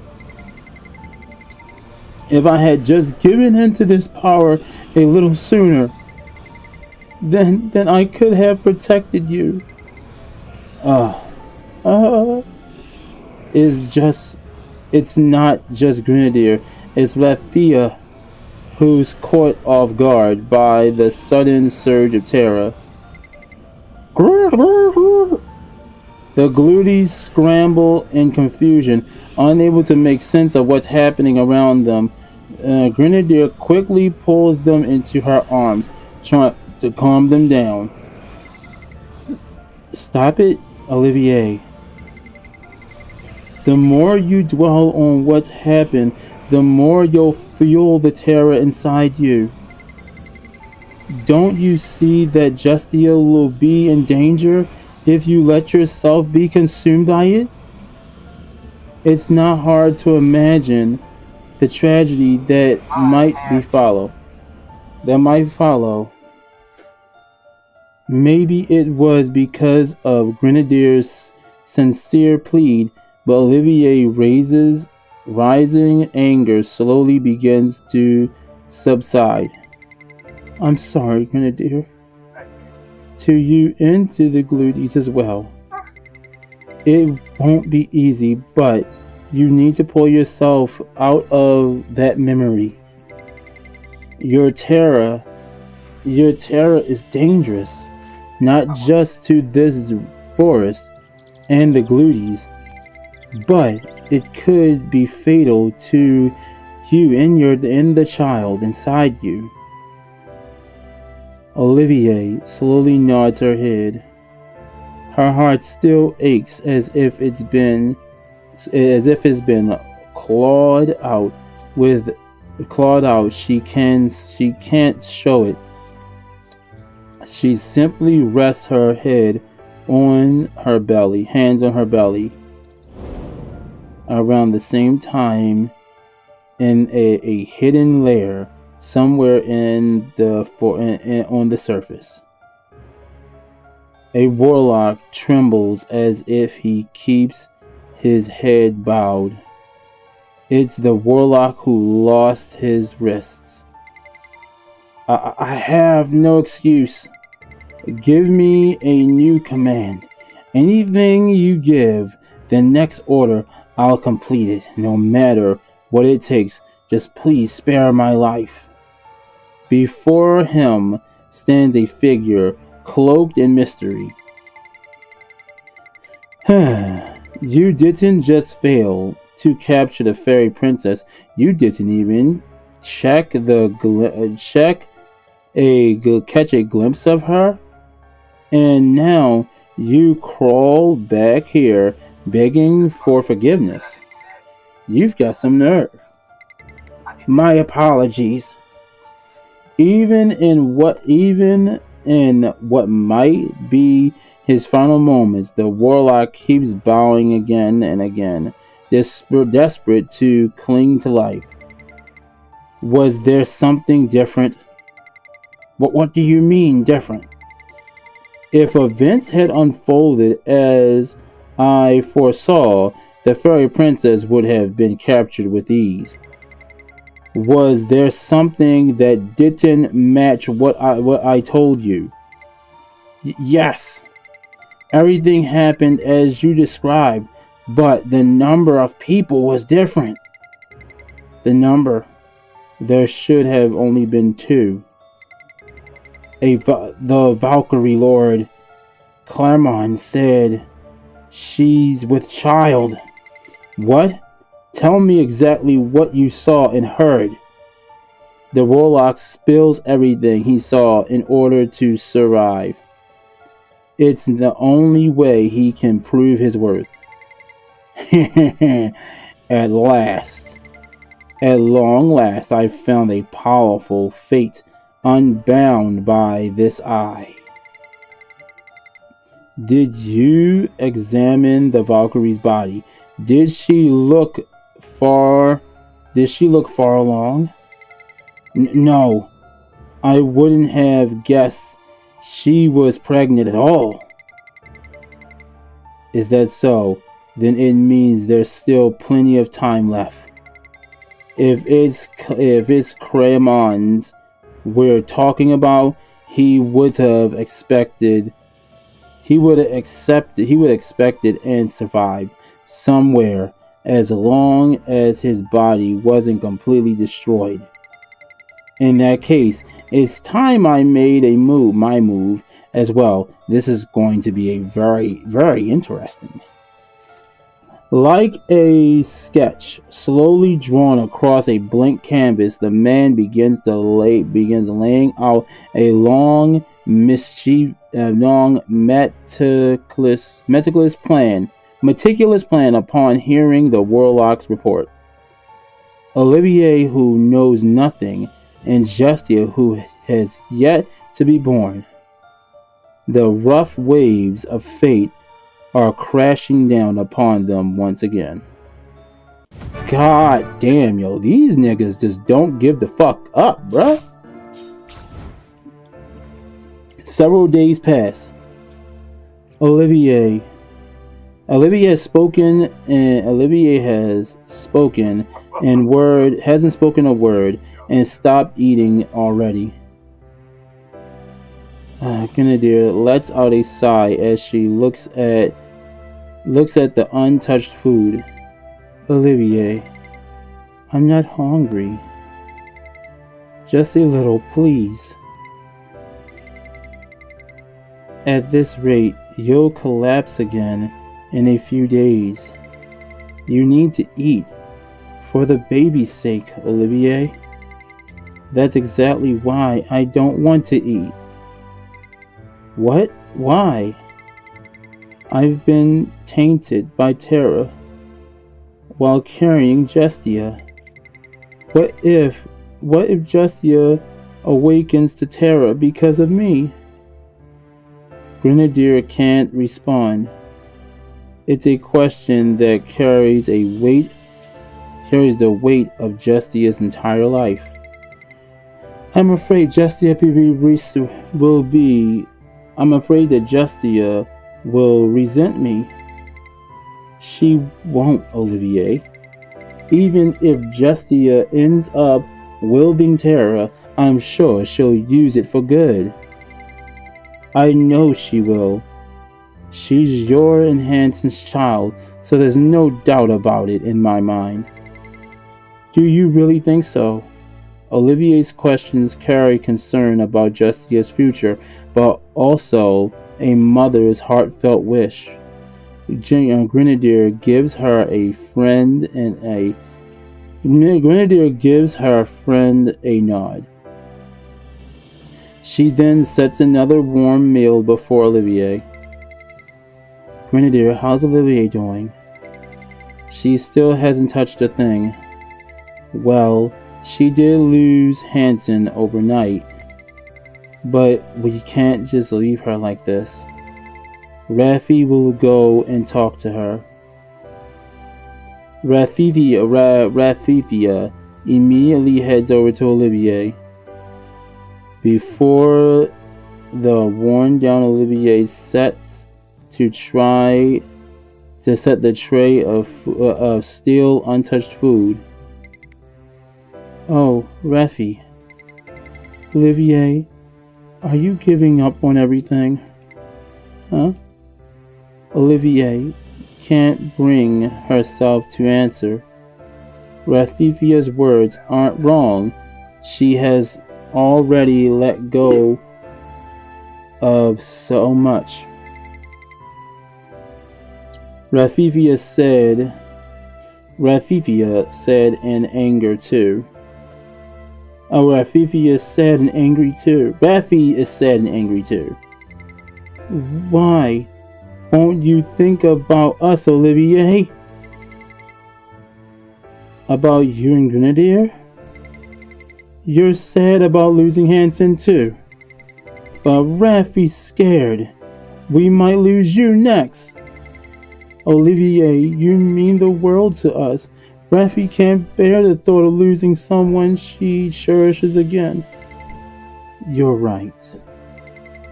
Losing Hansen must have been painful for you too. I can't let you go through that kind of pain again. Olivier brushes away the tears that had silently falling down her face. Then she forces a smile towards Rafifia. I'm sorry, Raffi. Please tell Grenadier I'm sorry too. I'm still sad and confused, but I won't forget I have you two. We'll wait until you get back to on your feet. And you know what? Raffi made a promise with Hanson. A promise? What kind of promise? Rafithia recalls a small memory from a while ago. Back when she made a promise with Hanson while he was still alive. Let's see. I found it. This is the pimple. This is the pebble you were looking for, Raffi. Yup, Raffi picked it up to give it to the Gluties as a gift. So she was sad when she lost it. What a relief.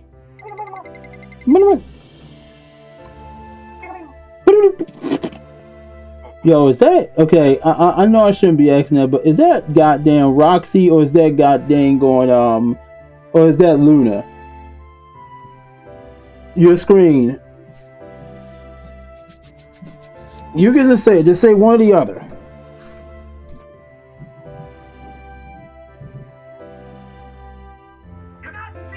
Oh, it's not there anymore. You took it down already. All I know is I saw Booba. Thank you for finding Raffi's precious thing, Hanson.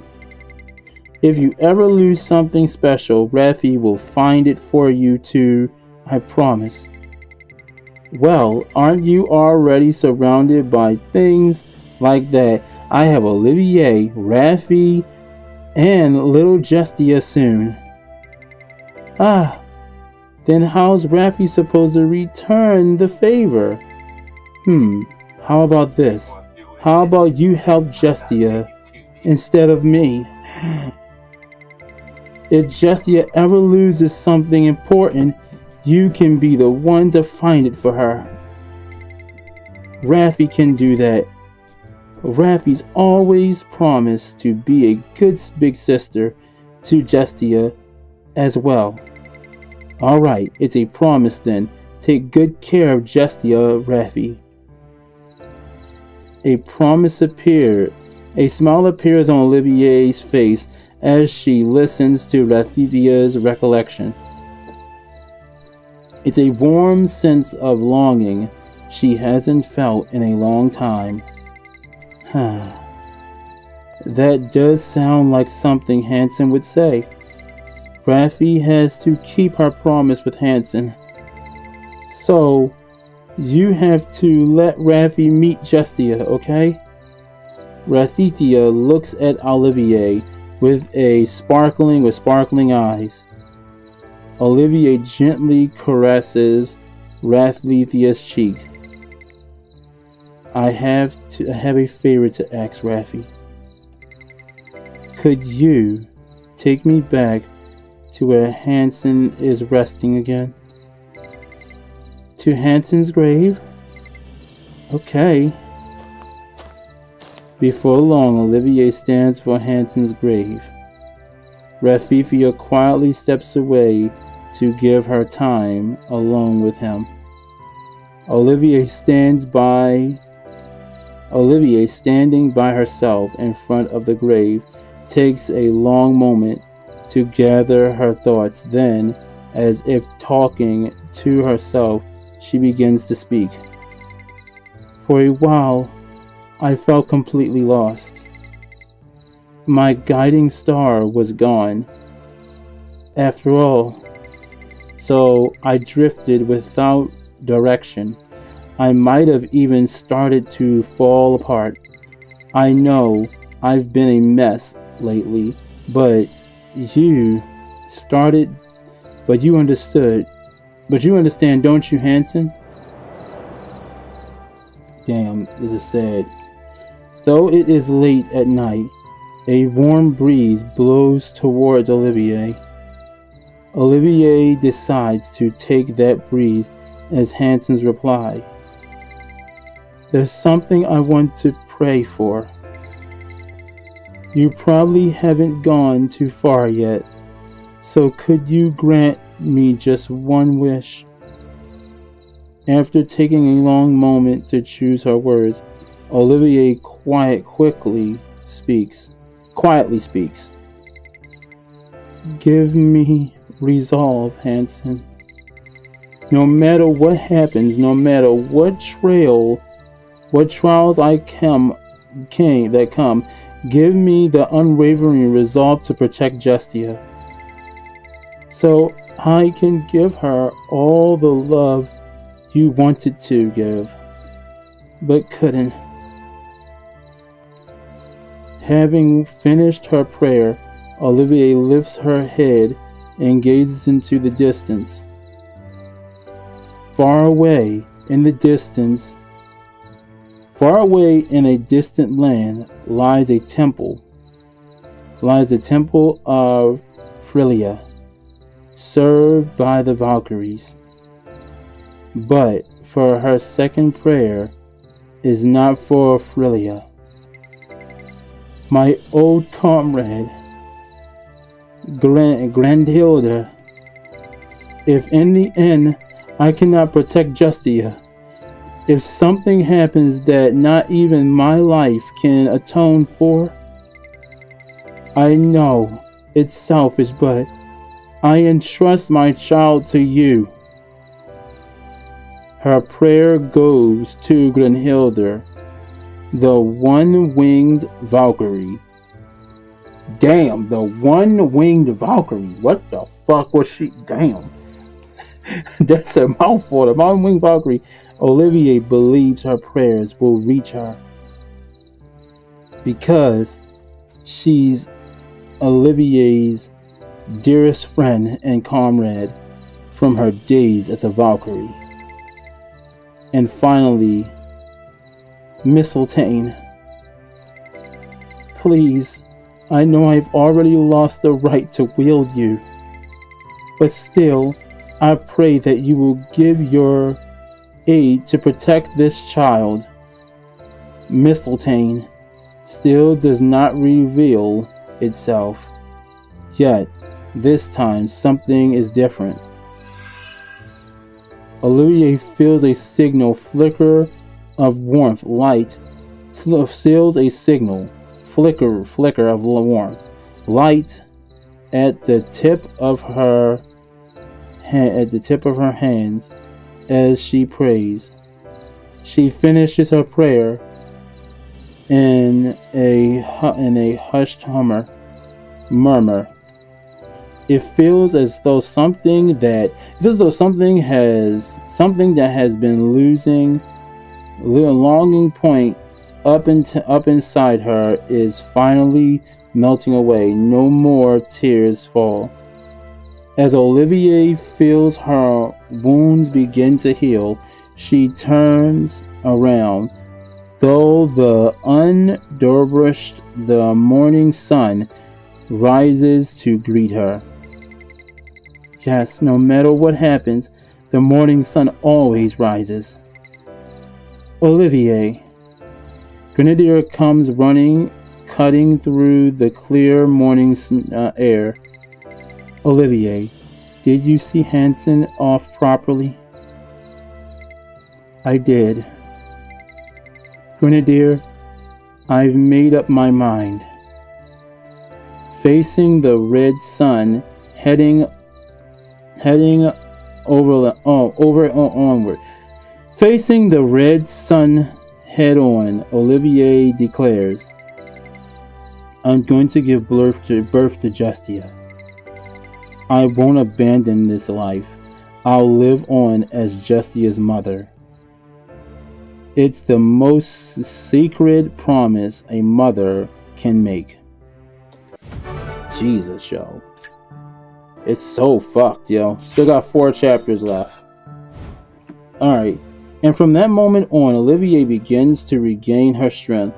She starts to eat the food she had refused for so long, and eventually she's able to smile just a little.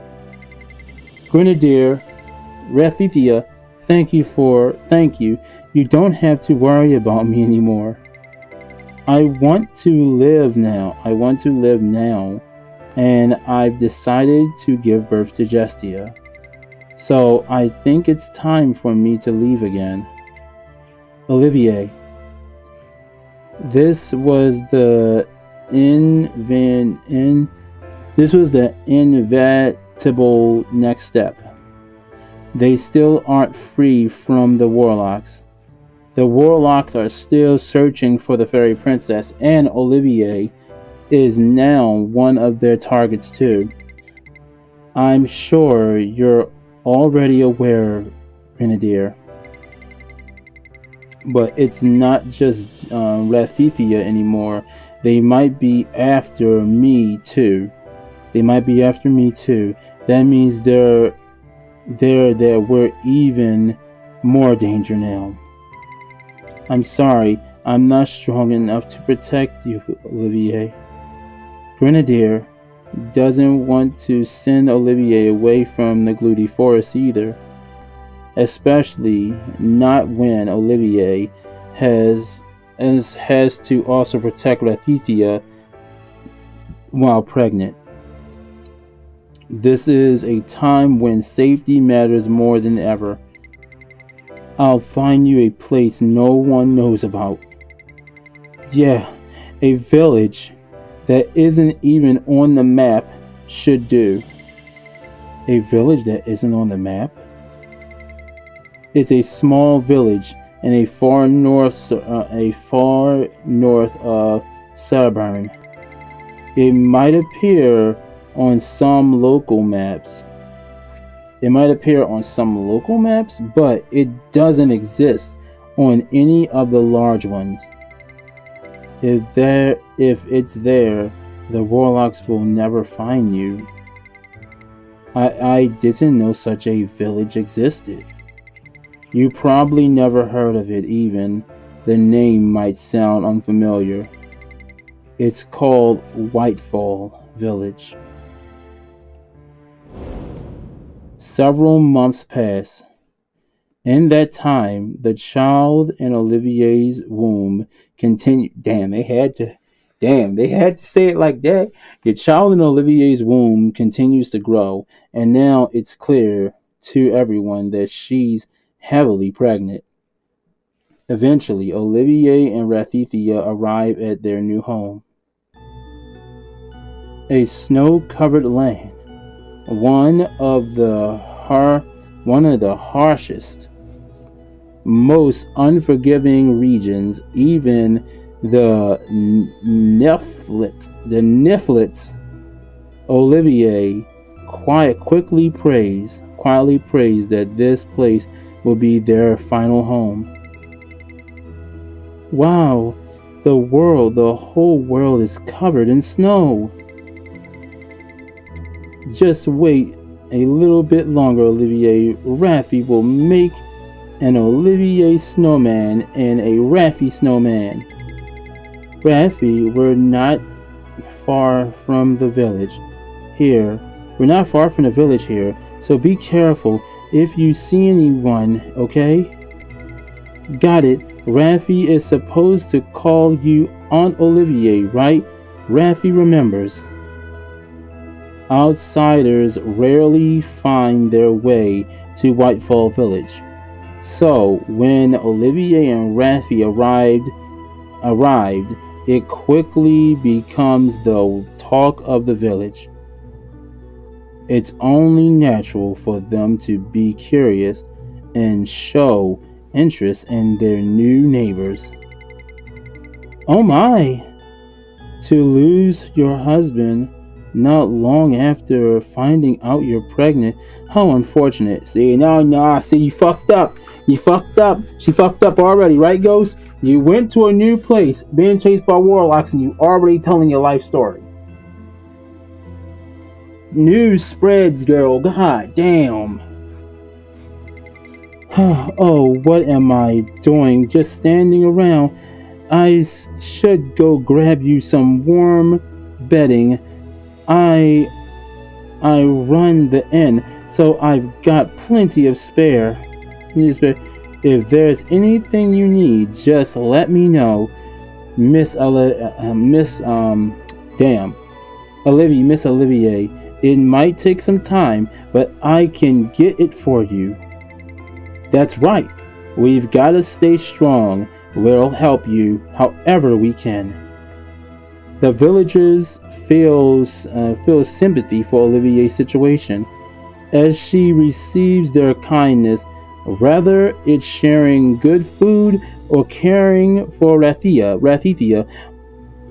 Olivier too begins to build trust with them. Then one day something happens. Miss Olivier, please take shelter.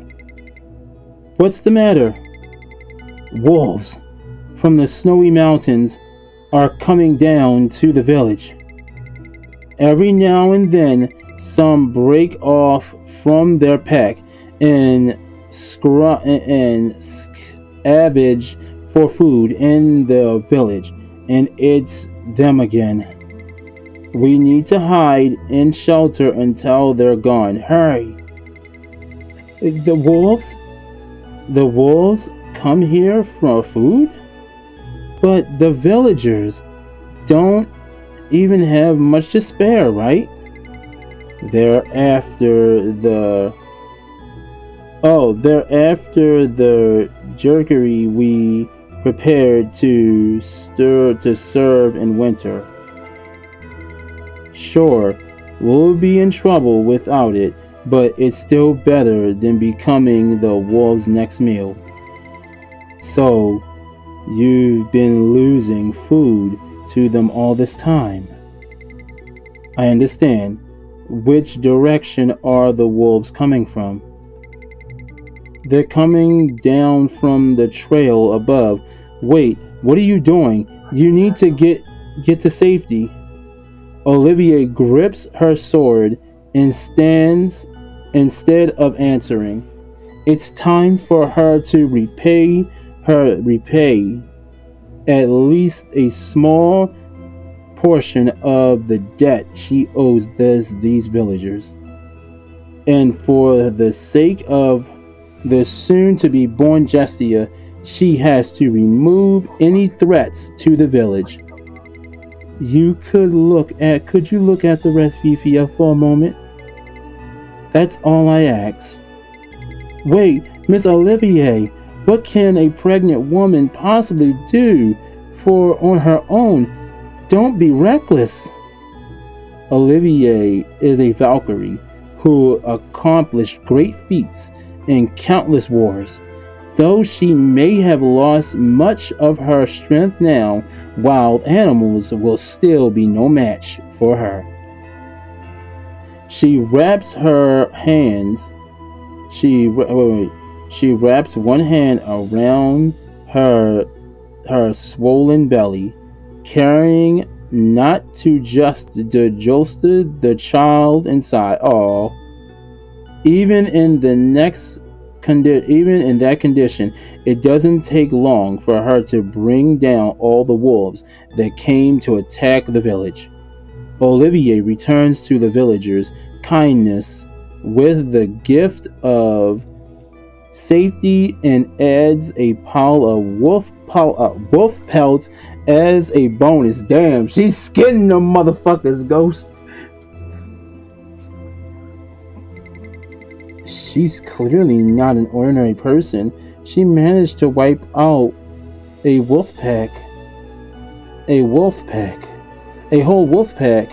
pack of wolves on her own. Even the village hunters can't handle those wolves. I'm certain she must have used magic. Of course, Olivier can do nothing to stop the rumors that follow. Magic, huh? Then does that make her a witch? I heard she could get cursed. She could get cursed to death if you say a witch's name carelessly. That's not good. I've already said her name several times. We'd better call her something else. She's always wears white, like snow. How about we call her the Snow Witch? She's quite the interesting person. Nevertheless, the villagers hereby harbor no resentment towards Olivier. After all, she's the one who restored peace to and safety to their home. And then several more months pass. For the first time in over a decade, the cries of a newborn echo through the village, filling the whole village with joy. To think I lived to hear the sounds of a baby crying in this village. What a blessing. Both the mother and child are healthy. This is truly something to celebrate. Oh, by the way, what's the baby's name again? Justia. It's a pretty name, isn't it? Oh my. It's you, Raffi. Yeah, do you have any baby clothes or shoes that would fit Justia? Raffi's running an errand for Aunt Olivier. There might be something if I dig around in the storage. I'll go take a look. Thank you, Melina. Rafifia's errands continue even after that. All because of Olivier's overprotective nature towards her newborn, Justia. Olivier is solely obsessively unwilling to let Justia be seen by others. It's to the point that it becomes a topic of gossip among the villagers. That child, Justia it was. I went to deliver some items to the White Witch's house the other day, and as soon as my eyes met with Justia's, the White Witch hurriedly moved to hide her. We've all had something like that happen. It's no secret that the White Witch keeps Justia close. It's almost like she doesn't want her child to be discovered. She doesn't even take her outside much. She's probably behaving like that since her husband is dead and Justia is the only family she has left. Let's be a bit more understanding. Oh hell, fuck, goddamn! Where did he come from? Where the fuck did he come from? This nigga just appeared out of nowhere. Kill him. Kill him now. Kill him where the fuck he stands. Please, for the love of God, kill him. Pardon me, but could I hear a bit more about that? Indeed. Inside the White Wall Tavern,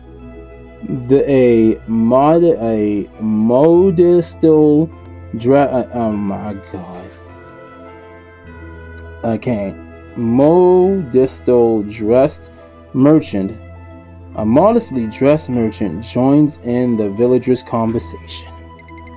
Excuse me, but who might you be? Oh, I'm just an ordinary ordinary plunderer. I was on my way to the capital of Nelfield, but I got caught in a storm and ended up here. You must be the merchant who got stranded. It's rare for anyone to come to this village. So word about you has already spread around. But why are you asking about the White Witch and her child? Well, I deal in toys and headpieces for children, so I was wondering if I could offer a gift.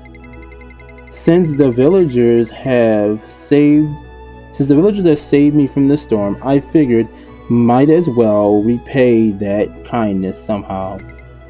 Ah, I see. The White Witch lives in a house halfway up the mountain trail. Justia is her child. Could you tell me how old the child is? About 3 months old, I think. She can't even walk yet. I'm not sure if the child would welcome toys yet, but I'm sure the White Witch wouldn't refuse a gift. I see. In that case, I should at least offer a proper greeting. If I happen to see them, how would I recognize the White Witch? She's a beautiful woman with blonde hair and red eyes. You'll know it's her in an instant. The plainly dressed merchant gives a smile that's hard to read. Although he only ended up in the village due to an unfortunate accident, he gives an odd promise to come back someday. I was on my way to the capital of Nitfeld to find something, but it seems that journey may no longer be necessary. I'll be back before long. Well, we'll be grateful. We'll be grateful to have a merchant stop by again. Come to think of it, I never did catch your name. It's Saurus. And so that seed of tragedy begins to take root alongside the long-written winter in the Whitefall village. Oh, they let the fucking faggot in the village. They let the fucking faggot in the village. Oh, god damn it, yo. They let the asshole in the village. People gonna die now. God damn it. Justia grows up, surrounded by loving and care, becoming the most cherished child in all of Whitefall.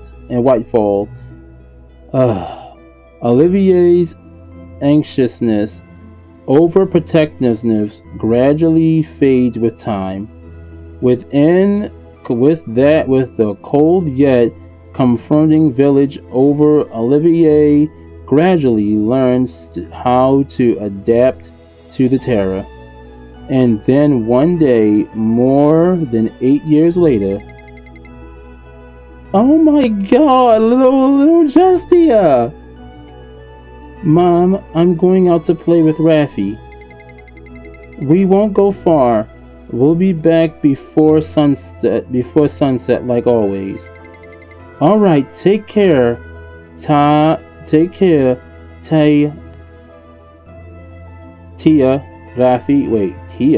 Raffi.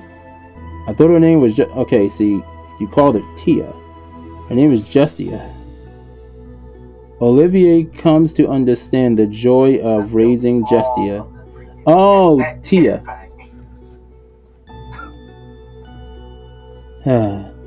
Every so often, when she sees how curious Justia... Oh, Jesus Christ, that scared the fuck out of me.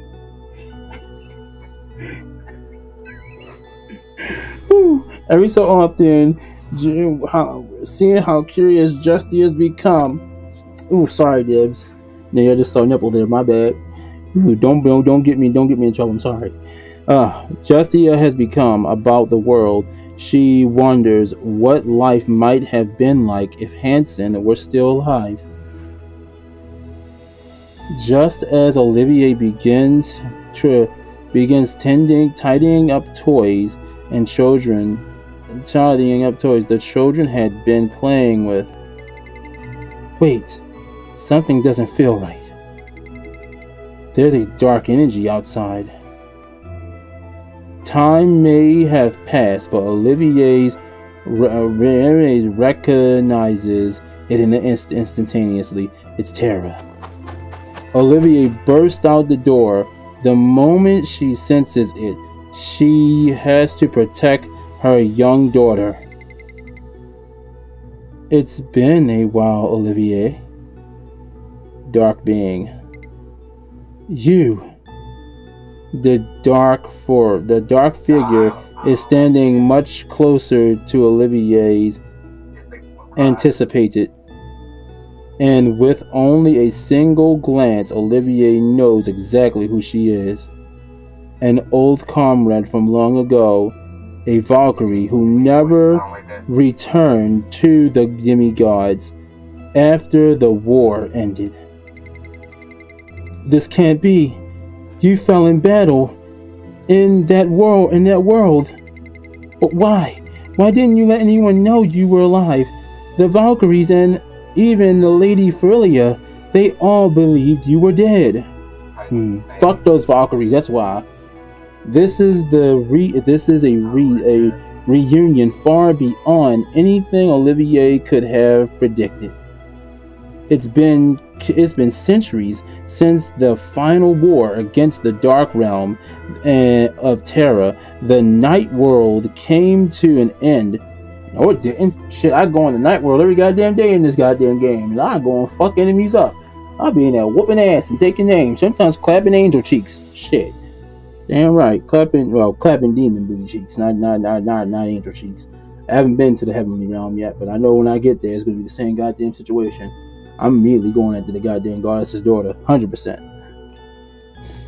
In that time, the entrance to the Night World sealed shut by the demigods. Ada, who poured all her divine power into the task, has never once opened.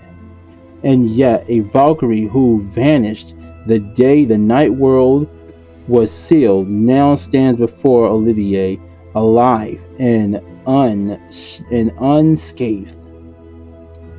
Olivier's mind reels with confusion. As I expected, I knew you'd recognize me right away. Olivier, we are working towards something monumental. The power you call Terra is not unrelated to our cause. What exactly are you planning? And did you say we? Does that mean you're not alone? If you wish to know, then come with us, Olivier. You have been forsaken by the gods, and you carry terror within you. That alone makes you one of us. I don't like this, Ilya. What? Olivier. I'm playing the boss right now, and it's dark, and it's dark. It's about to get bullshitty. It's about to get booty cheeks. No one Undertale, and no one Delta Room. I'm about to go through. You're in the Delta Room on Undertale. Oh, I want to watch so bad, but I'm streaming right now. I want to watch your booty hole get taken. I do.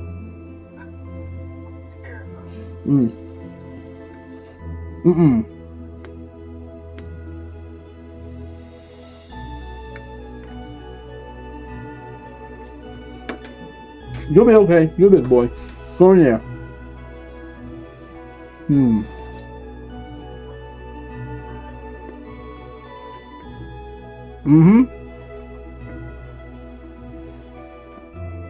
He getting his cheese clap right now. He is in the Delta Room. He in the Delta Room. Oh shit. That's what it is.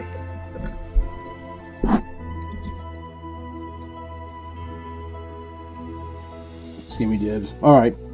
Olivier takes a step back from the Dark Valkyrie. This isn't the same energy as the Warlocks, but it feels even more dangerous.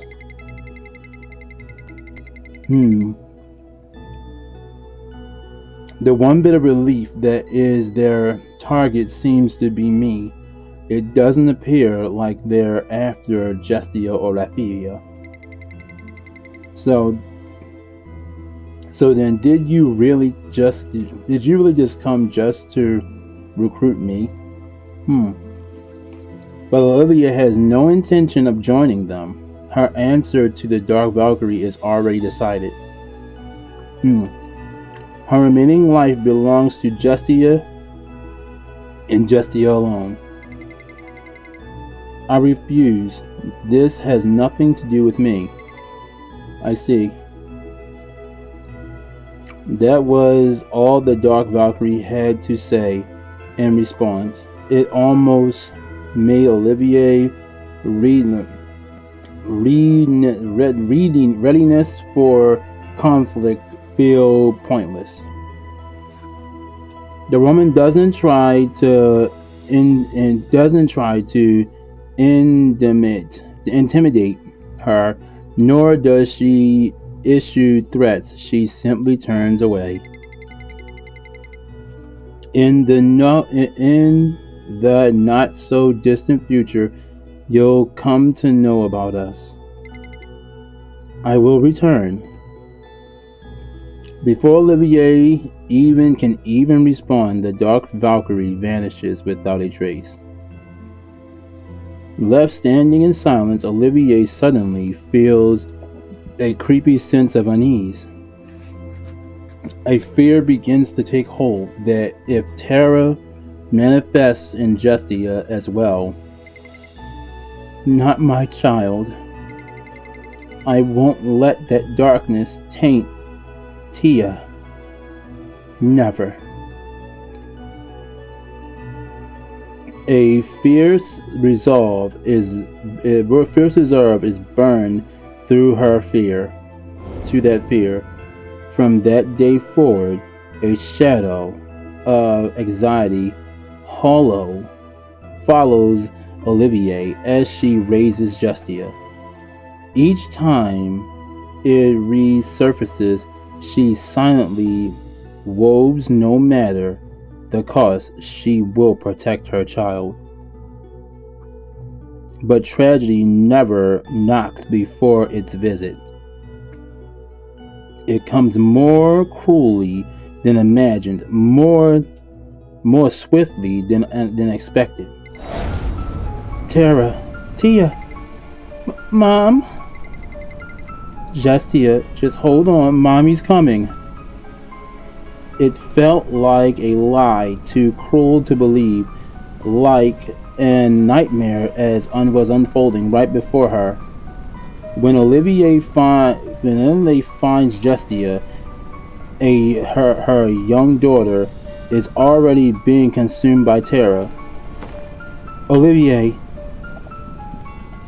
hastily embraces Justia, her hands trembling as she feels the pressure. Feels the pressure of terror within her, the presence of terror within her child. Tia, my sweet, gentle Tia, Mommy will heal you soon. Olivier draws upon the last remnants of her divinity, as if it had been waiting for energy of terror tryst within Olivier's body, but she pays it no mind.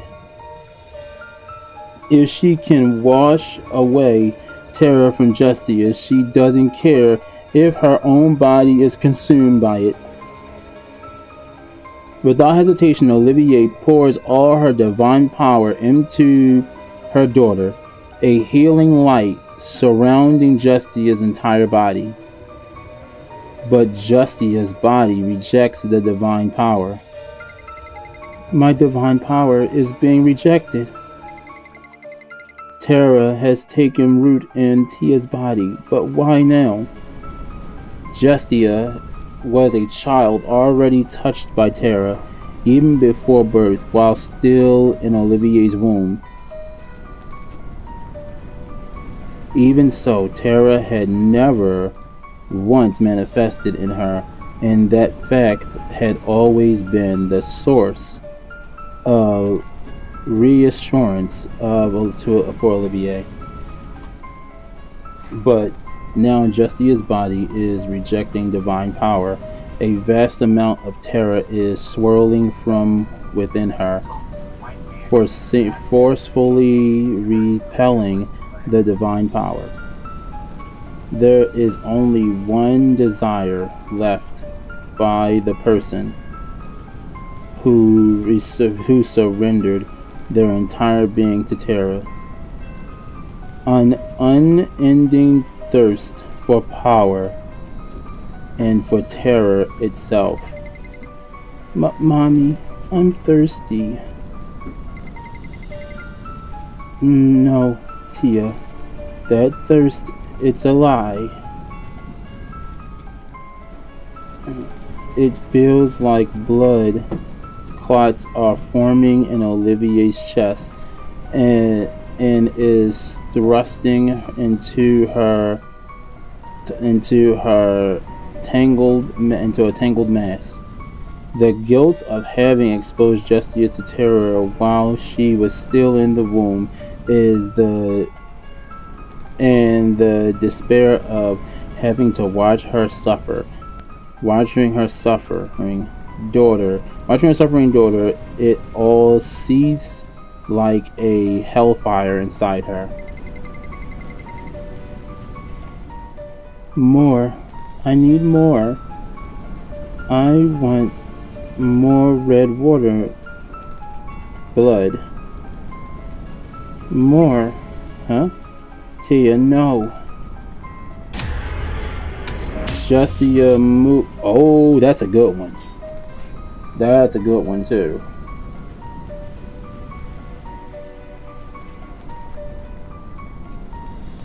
Justia moves towards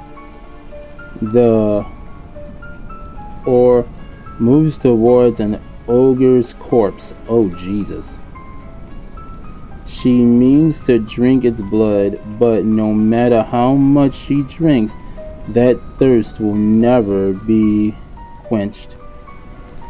Olivier tries to stop her, but she is far too late.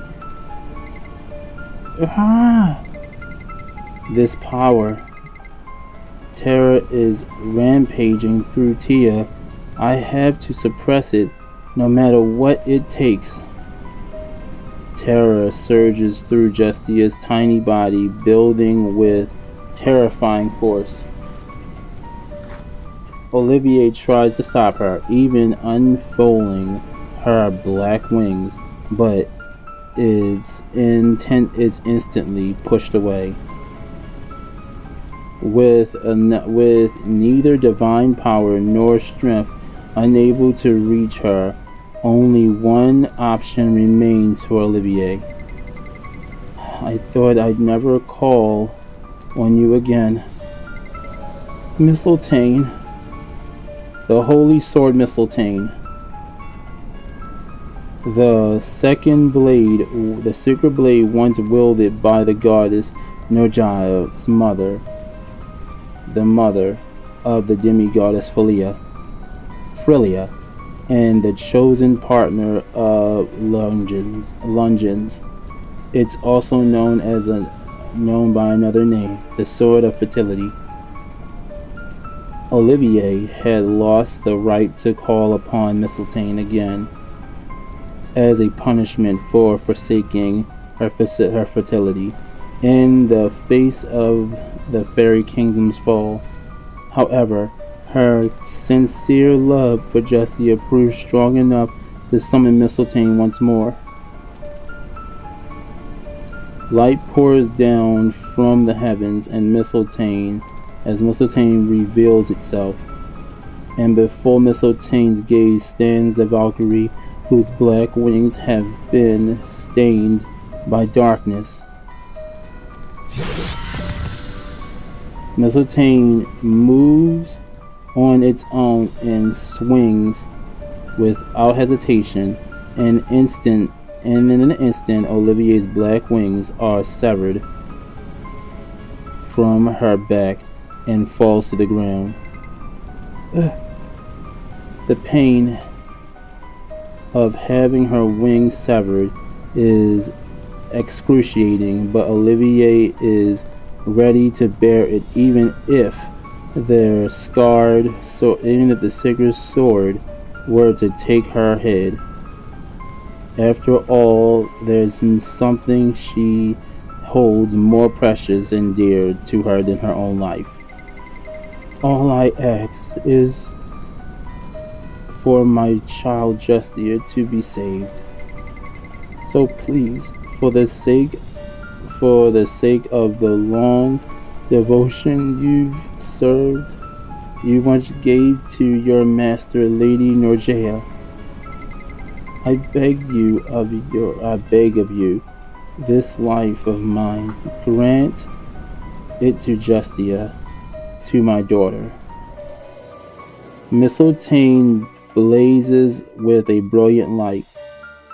The glowing radiance soon engulfs the ogre, Justia, and the world around them. The light is meant to claim her life, yet Olivier comes to the light that is meant to claim her life, yet Olivier welcomes it gratefully as she closes her eyes. To be able to give this life to Tia, to still have something left I can give to my child, I'm truly glad. Hanson, I'll be with you soon. Olivier smiles. It was small. It was a smile of perfect motherhood, unmarred by even the grand of regret. Damn. 2 more chapters. Shit's fucked up, yo. So dark. Above the clouds, somewhere watches Olivier's final moments. It's Frilia, the demigoddess whom Olivier once served. I see, this is how it ends. So this is the path you've chosen, Olivier.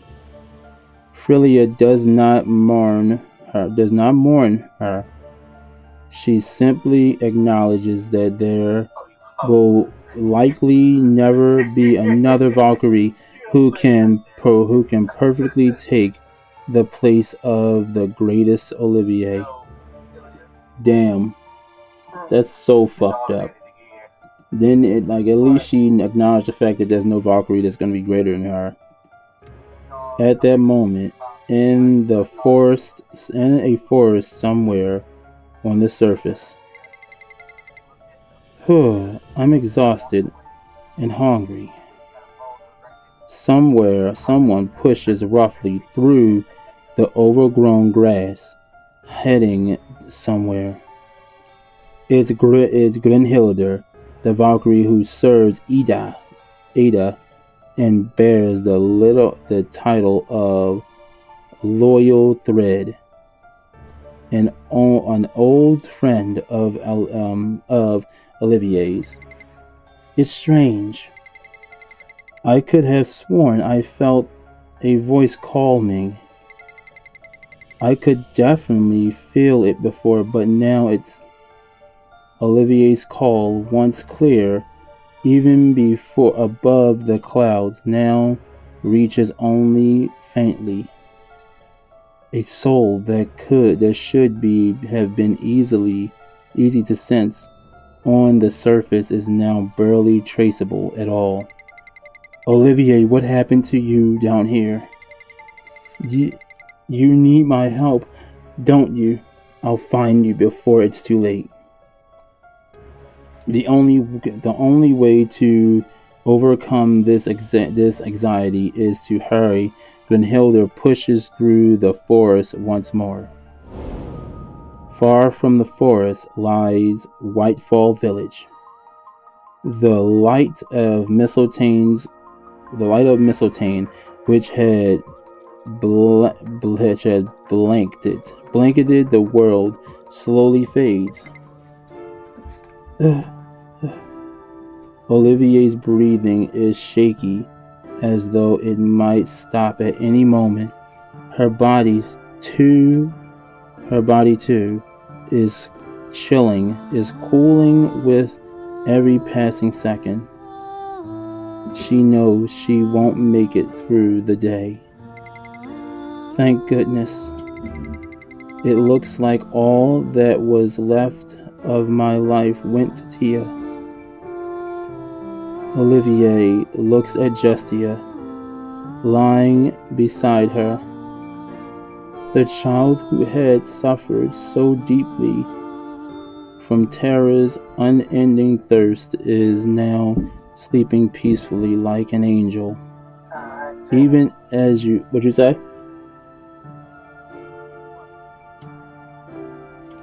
Even as she feels her body stiffening, Olivier manages to faint breath warming.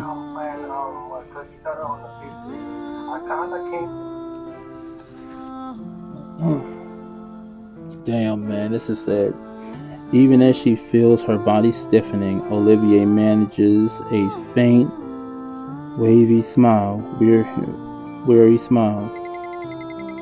Even if it's like this, I'm happy I get to see you one last time. You're the meaning of my life, Justia. At the very end of her journey, Olivier finally discovers the meaning of her life.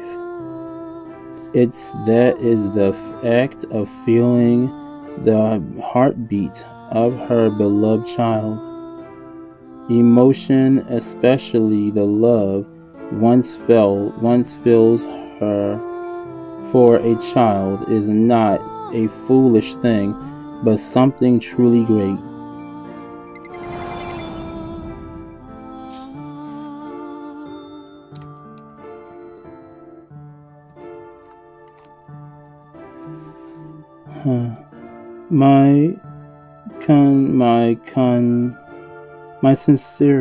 My consciousness is fading. There was something I really wanted to tell you, Justia. That I'm sorry, and that I love you very much. To feel sorry, even after giving up her own life, that's a mother's love. Olivier's voice quivers now, no more than a fading breath. These are her final words to her daughter. I'm sorry. I could only show you the wintry world of Whitefall. With this life I gave you, please live to the fullest. Experience the world, cry, laugh, and love in a life with others. Make the most of it for both of us. Damn, this shit got dark. This is both her final will and her heartfelt wish.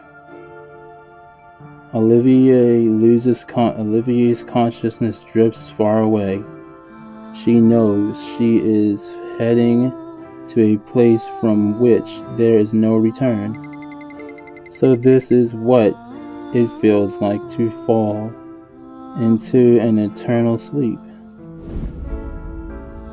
But the eternal rest she sought was suddenly pulled away by an unexpected arrival of an unwelcomed guest. Oh fuck, here we go. The fucking warlocks again. Final chapter. Between life and death. There's almost no magic left. Your body is still more than empty shell. With this little magic, I most likely cannot sustain my own existence. A sly voice seems to reach out and pull her back down, preventing her from leaving. Olivier struggles to open her eyes. For better or for worse, Justia is nowhere in sight. The owner of the voice was speaking directly to her. What is happening? Who are you? But no voice emerges. Her body, drained of life, can only release raged breaths. A sinister energy begins to seep into her body that had been waiting only for death. Until I acquire a vessel suitable for me, I shall use you as a usable funder. I shall use you as useful founder. What? It won't be so bad for you either. Your death will be immediately postponed. What are you doing to me? The sinister, cunning energy drags her somewhere. Soon, Olivier realizes she's trapped in a space she doesn't recognize. She wants to twist her body, screams and cry out, but she can't because her body is no longer there. No, I don't want this. Let me go. Let me just die, please. Olivier pushes back with every ounce of her will, refusing to be held captive. The more the force tightens around her, the more forcefully, more violently she fights back. Sensing her defiance, the owner of the sly voice falters for a brief moment. Wait, what is this? So this is what they call a warriors crafted by the gods. You're still this strong even with nearly all your magic drained? But the composure in his voice doesn't waver, and if anything, he seems more intrigued. Olivier can only despair. Resisting him had already become impossible for the moment. Her life force was spent. Fascinating. This body might be capable of containing terror without limit.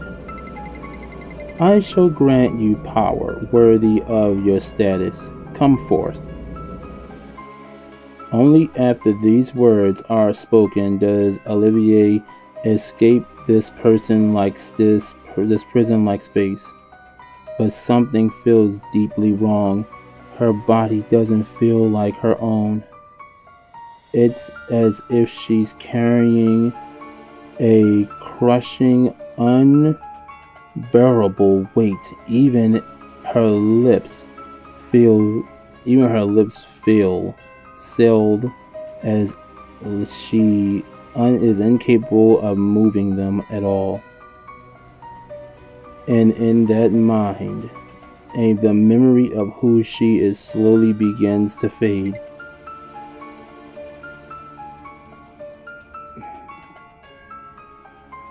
All sorts of things begin to vanish. Frilia, the Valkyries, her pride, Fairy Kingdom, Glutes, Rathithia, Grenadier, and Hansen. Memories she never wants to lose slip away like grains of sand between her fingers. Excellent. Now everyone will fear you and obey me. But you are far too beautiful to inspire fear. I will have to find a way to hide that face of yours. Tia. Huh? Chestia. Her life, her name, her pride, everything has been erased. Yet that name only refuses to fade, circling endlessly in her mind. Chestia. How bothersome. Forcing me to intervene once more. He unleashes a violent wave of terror within Olivier's mind. It's a pain that stripes away all thoughts, all free will, swiping away that last fragment seducted left in her head. Tia. That is the final time she ever speaks her child's name. Even the knowledge that there's something she must never forget vanishes. At last a perfectly blank slate. But the memory you clog until the very end, there's no telling when it might resurface.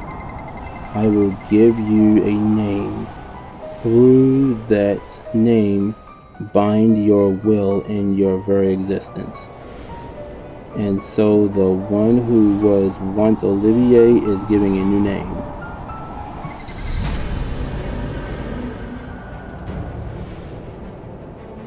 Your name is Colleen. Damn.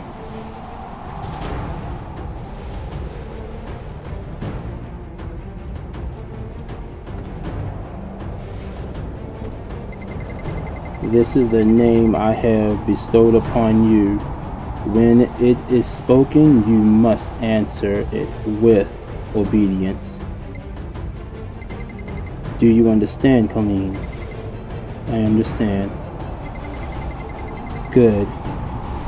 From this moment on, your fate is bound to mine. My servant, my apostle.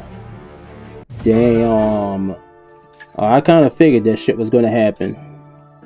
Like I said, Dibs, they never let you have a good damn time in these damn stories. They always gotta fuck it up. Always gotta fuck it up. Always gotta fuck it up. Always. They gotta be dicks about it too. Because she didn't deserve that. She really did not deserve that. But, hey, we already know. When it comes to the world of this game, they gotta be dicks. Severe dicks. Big, veiny ass dicks. But let's go ahead and finish this off. Let's see if we can get through this boss. How much damage I can do to his booty hole real quick. That was sad, man. I knew it was gonna be, yo. It just got worse and worse.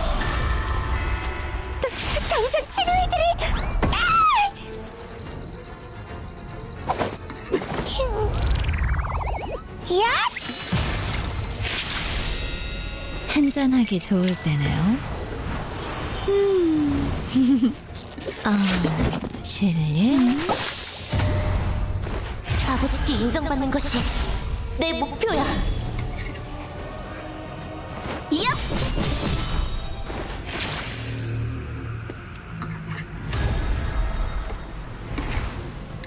느껴집니다. 동료들의 믿음이.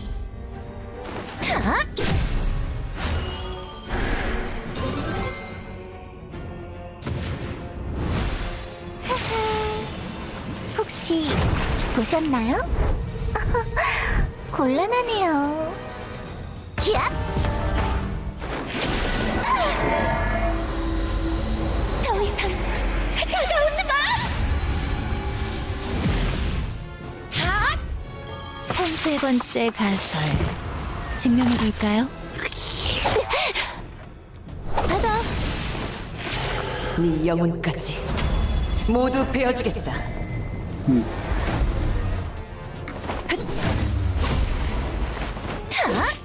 So how far have you gotten so far, Ghost?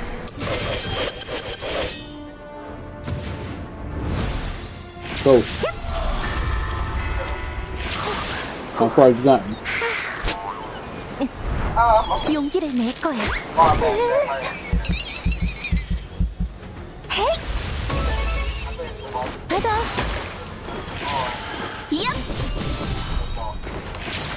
Are you gonna play? Are you gonna go against Sans on Maniac mode? No.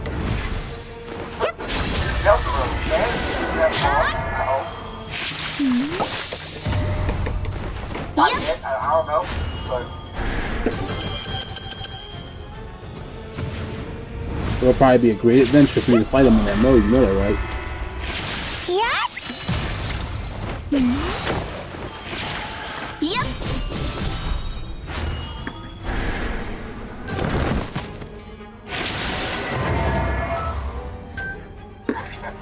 어둠이 내게 명한다. 나는 거스를 수 없어.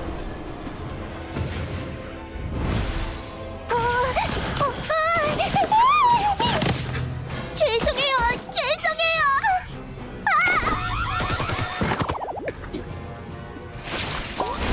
얘들아, 밥 먹을 시간이야.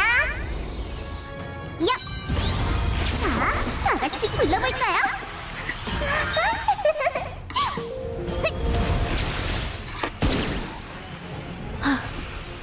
1등이 아니면 의미가 없거든.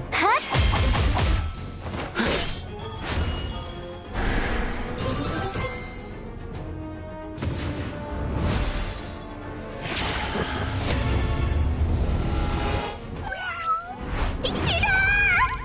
죄송해요.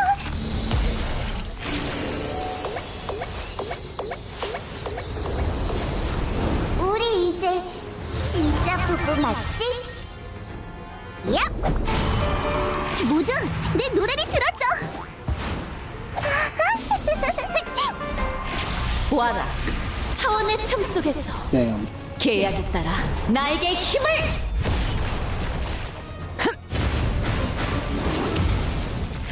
그 아이를 위해 어둠을 택하겠어.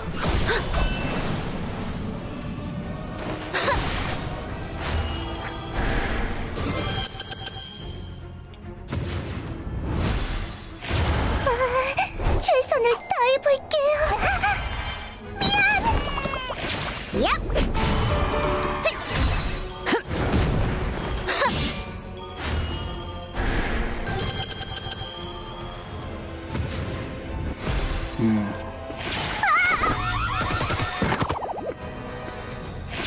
야! 핫!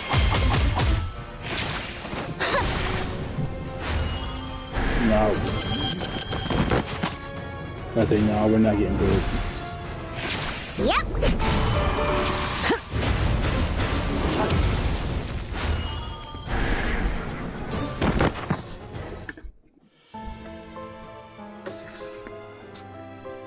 Well, let's see, 172. And 272 is my limit here.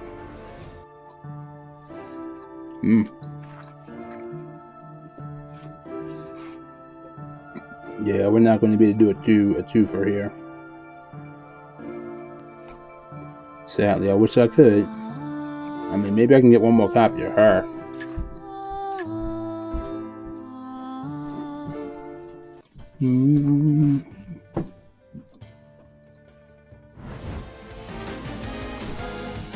No, yeah, that's what I'm going to do. I'm going to buy me one more copy of her.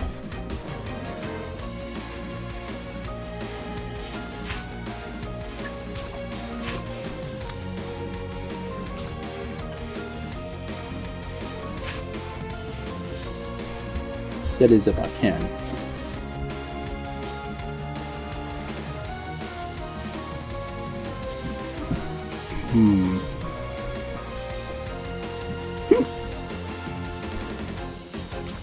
명령을 수행하겠다.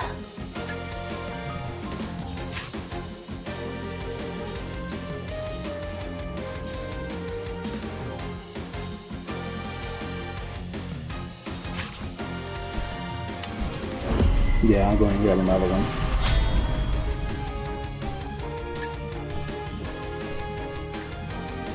I had to. Like, she's really one of my favorite characters now. And that puts me at 530. No. Then that puts me at 540.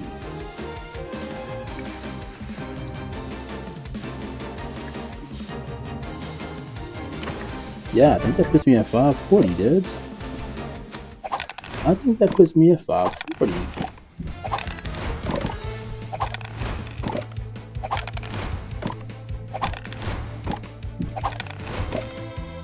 Yeah, that puts me at 540. I think that puts me at 540 though. Nope, 530. Puts me at 530, but still. Damn. Shit. Well. I've got a lot of tickets now, so I know I'm ready. I'm ready for when she dropped, but I do know one thing I'm ready for. I'm ready to take my ass to sleep too, so we're gonna go ahead and get ready to end this off, dibs. I'm gonna collectively collect the rest of my my dailies here, and I can do that later today. Actually, I'll do that later. I'll collect this now. Oh, I just gotta go to daily to Juby's Diner. Alright, let's go check out the diner. You know what? I'll see that for later today. For when it resets. It says it needs I think I need 16 more hours left. No. Let me see, 41, 42. Yeah. It's still got about another 8 hours before I can do it again. So yeah, dibs, I'm out. This was great. I'm going to go to sleep. Get my ass up off of here because it's late. And I'm tired. But I am going to go to the shop real quick and I'm going to burn out the last of these damn shits I got here because I ain't going to use them. Did it take me to the Fiend thingy? Yeah, it did. I went to the Fiend thing. I'm going to go to the shop. Wait, shop, goddammit. I ain't going to use this shit later. I might as well spend these goddamn things right the fuck now. Max it out. 10k. Give me all that. And, yeah. There we go. Spent them all. But, with that, dibs, I am gonna go ahead and end this off. This story was really fucking good. I can't even fucking say, like, I expected what was going to happen, but not the way it happened. So now, I want to know, when does Grenhilder come into play into our girl's life? But with that, I am going to go ahead. You know what? We're going to start doing a lot more main story here so we can catch up. And what I am going to do, I'm going to separate each video, like the side story stuff, into a side story folder and main story into a main story area, like I've been doing with DC. I mean, not DC, with UK. So, yeah. I'm out. Thank you guys for joining me. I want to thank Ilion as well as Dark Shadow Soul. Ilion as well, Dark Shadow Soul, Ghost Godslayer over there in the background. And Undertale or whatever the fuck he's playing right now. And all that shit. Forever Koi, although that nigga is mute. He gone to sleep. Thank you all. Check out the Dib Fam link in the description. You know, that link tree. Go check them all out. All of them there. And check out my personal link tree and all that good shit as well. After, make sure you leave that like and make sure you subscribe to my post notifications. Check out that link tree that leads to the Facebook community and gaming page, Twitch and Twitter, Tumblr, Trovo, IG, Discord, and TikTok. All can be found down there. Be sure to go over to Discord. I do have the area set up for Brown Dust now. I just got to finish adding in the info for the Goddamn Guild, and once that's in there, you can actually get the role for Guild and all that stuff. I don't know what the role name is going to be. Maybe leave a comment down below. Let me know what y'all think I should fit that role as. And all that good stuff as well. Also, just be sure to check out all content related to Brown Dust in the description down below as well, such as their Facebook community page and their X. You can also find direct links to the Discord servers down there and direct links to any version of the game you wish you could play. We are getting the part 2 to the summer event coming up very soon, so be sure to dive in and take that for granted. Get in there and do that shit. You know you want to. We're getting some mommy milkers coming in here and all that good stuff. We're also getting some more some more goodies, you know. So, yeah, with that being said, Dibs, remember fun is after destination. May your heart be your guide and key. And as always, when it comes down to brown dust, you know them jiggle figs are most definitely key. I'll see you dudes in the next video. Peace. I'm going to fuck with sleep.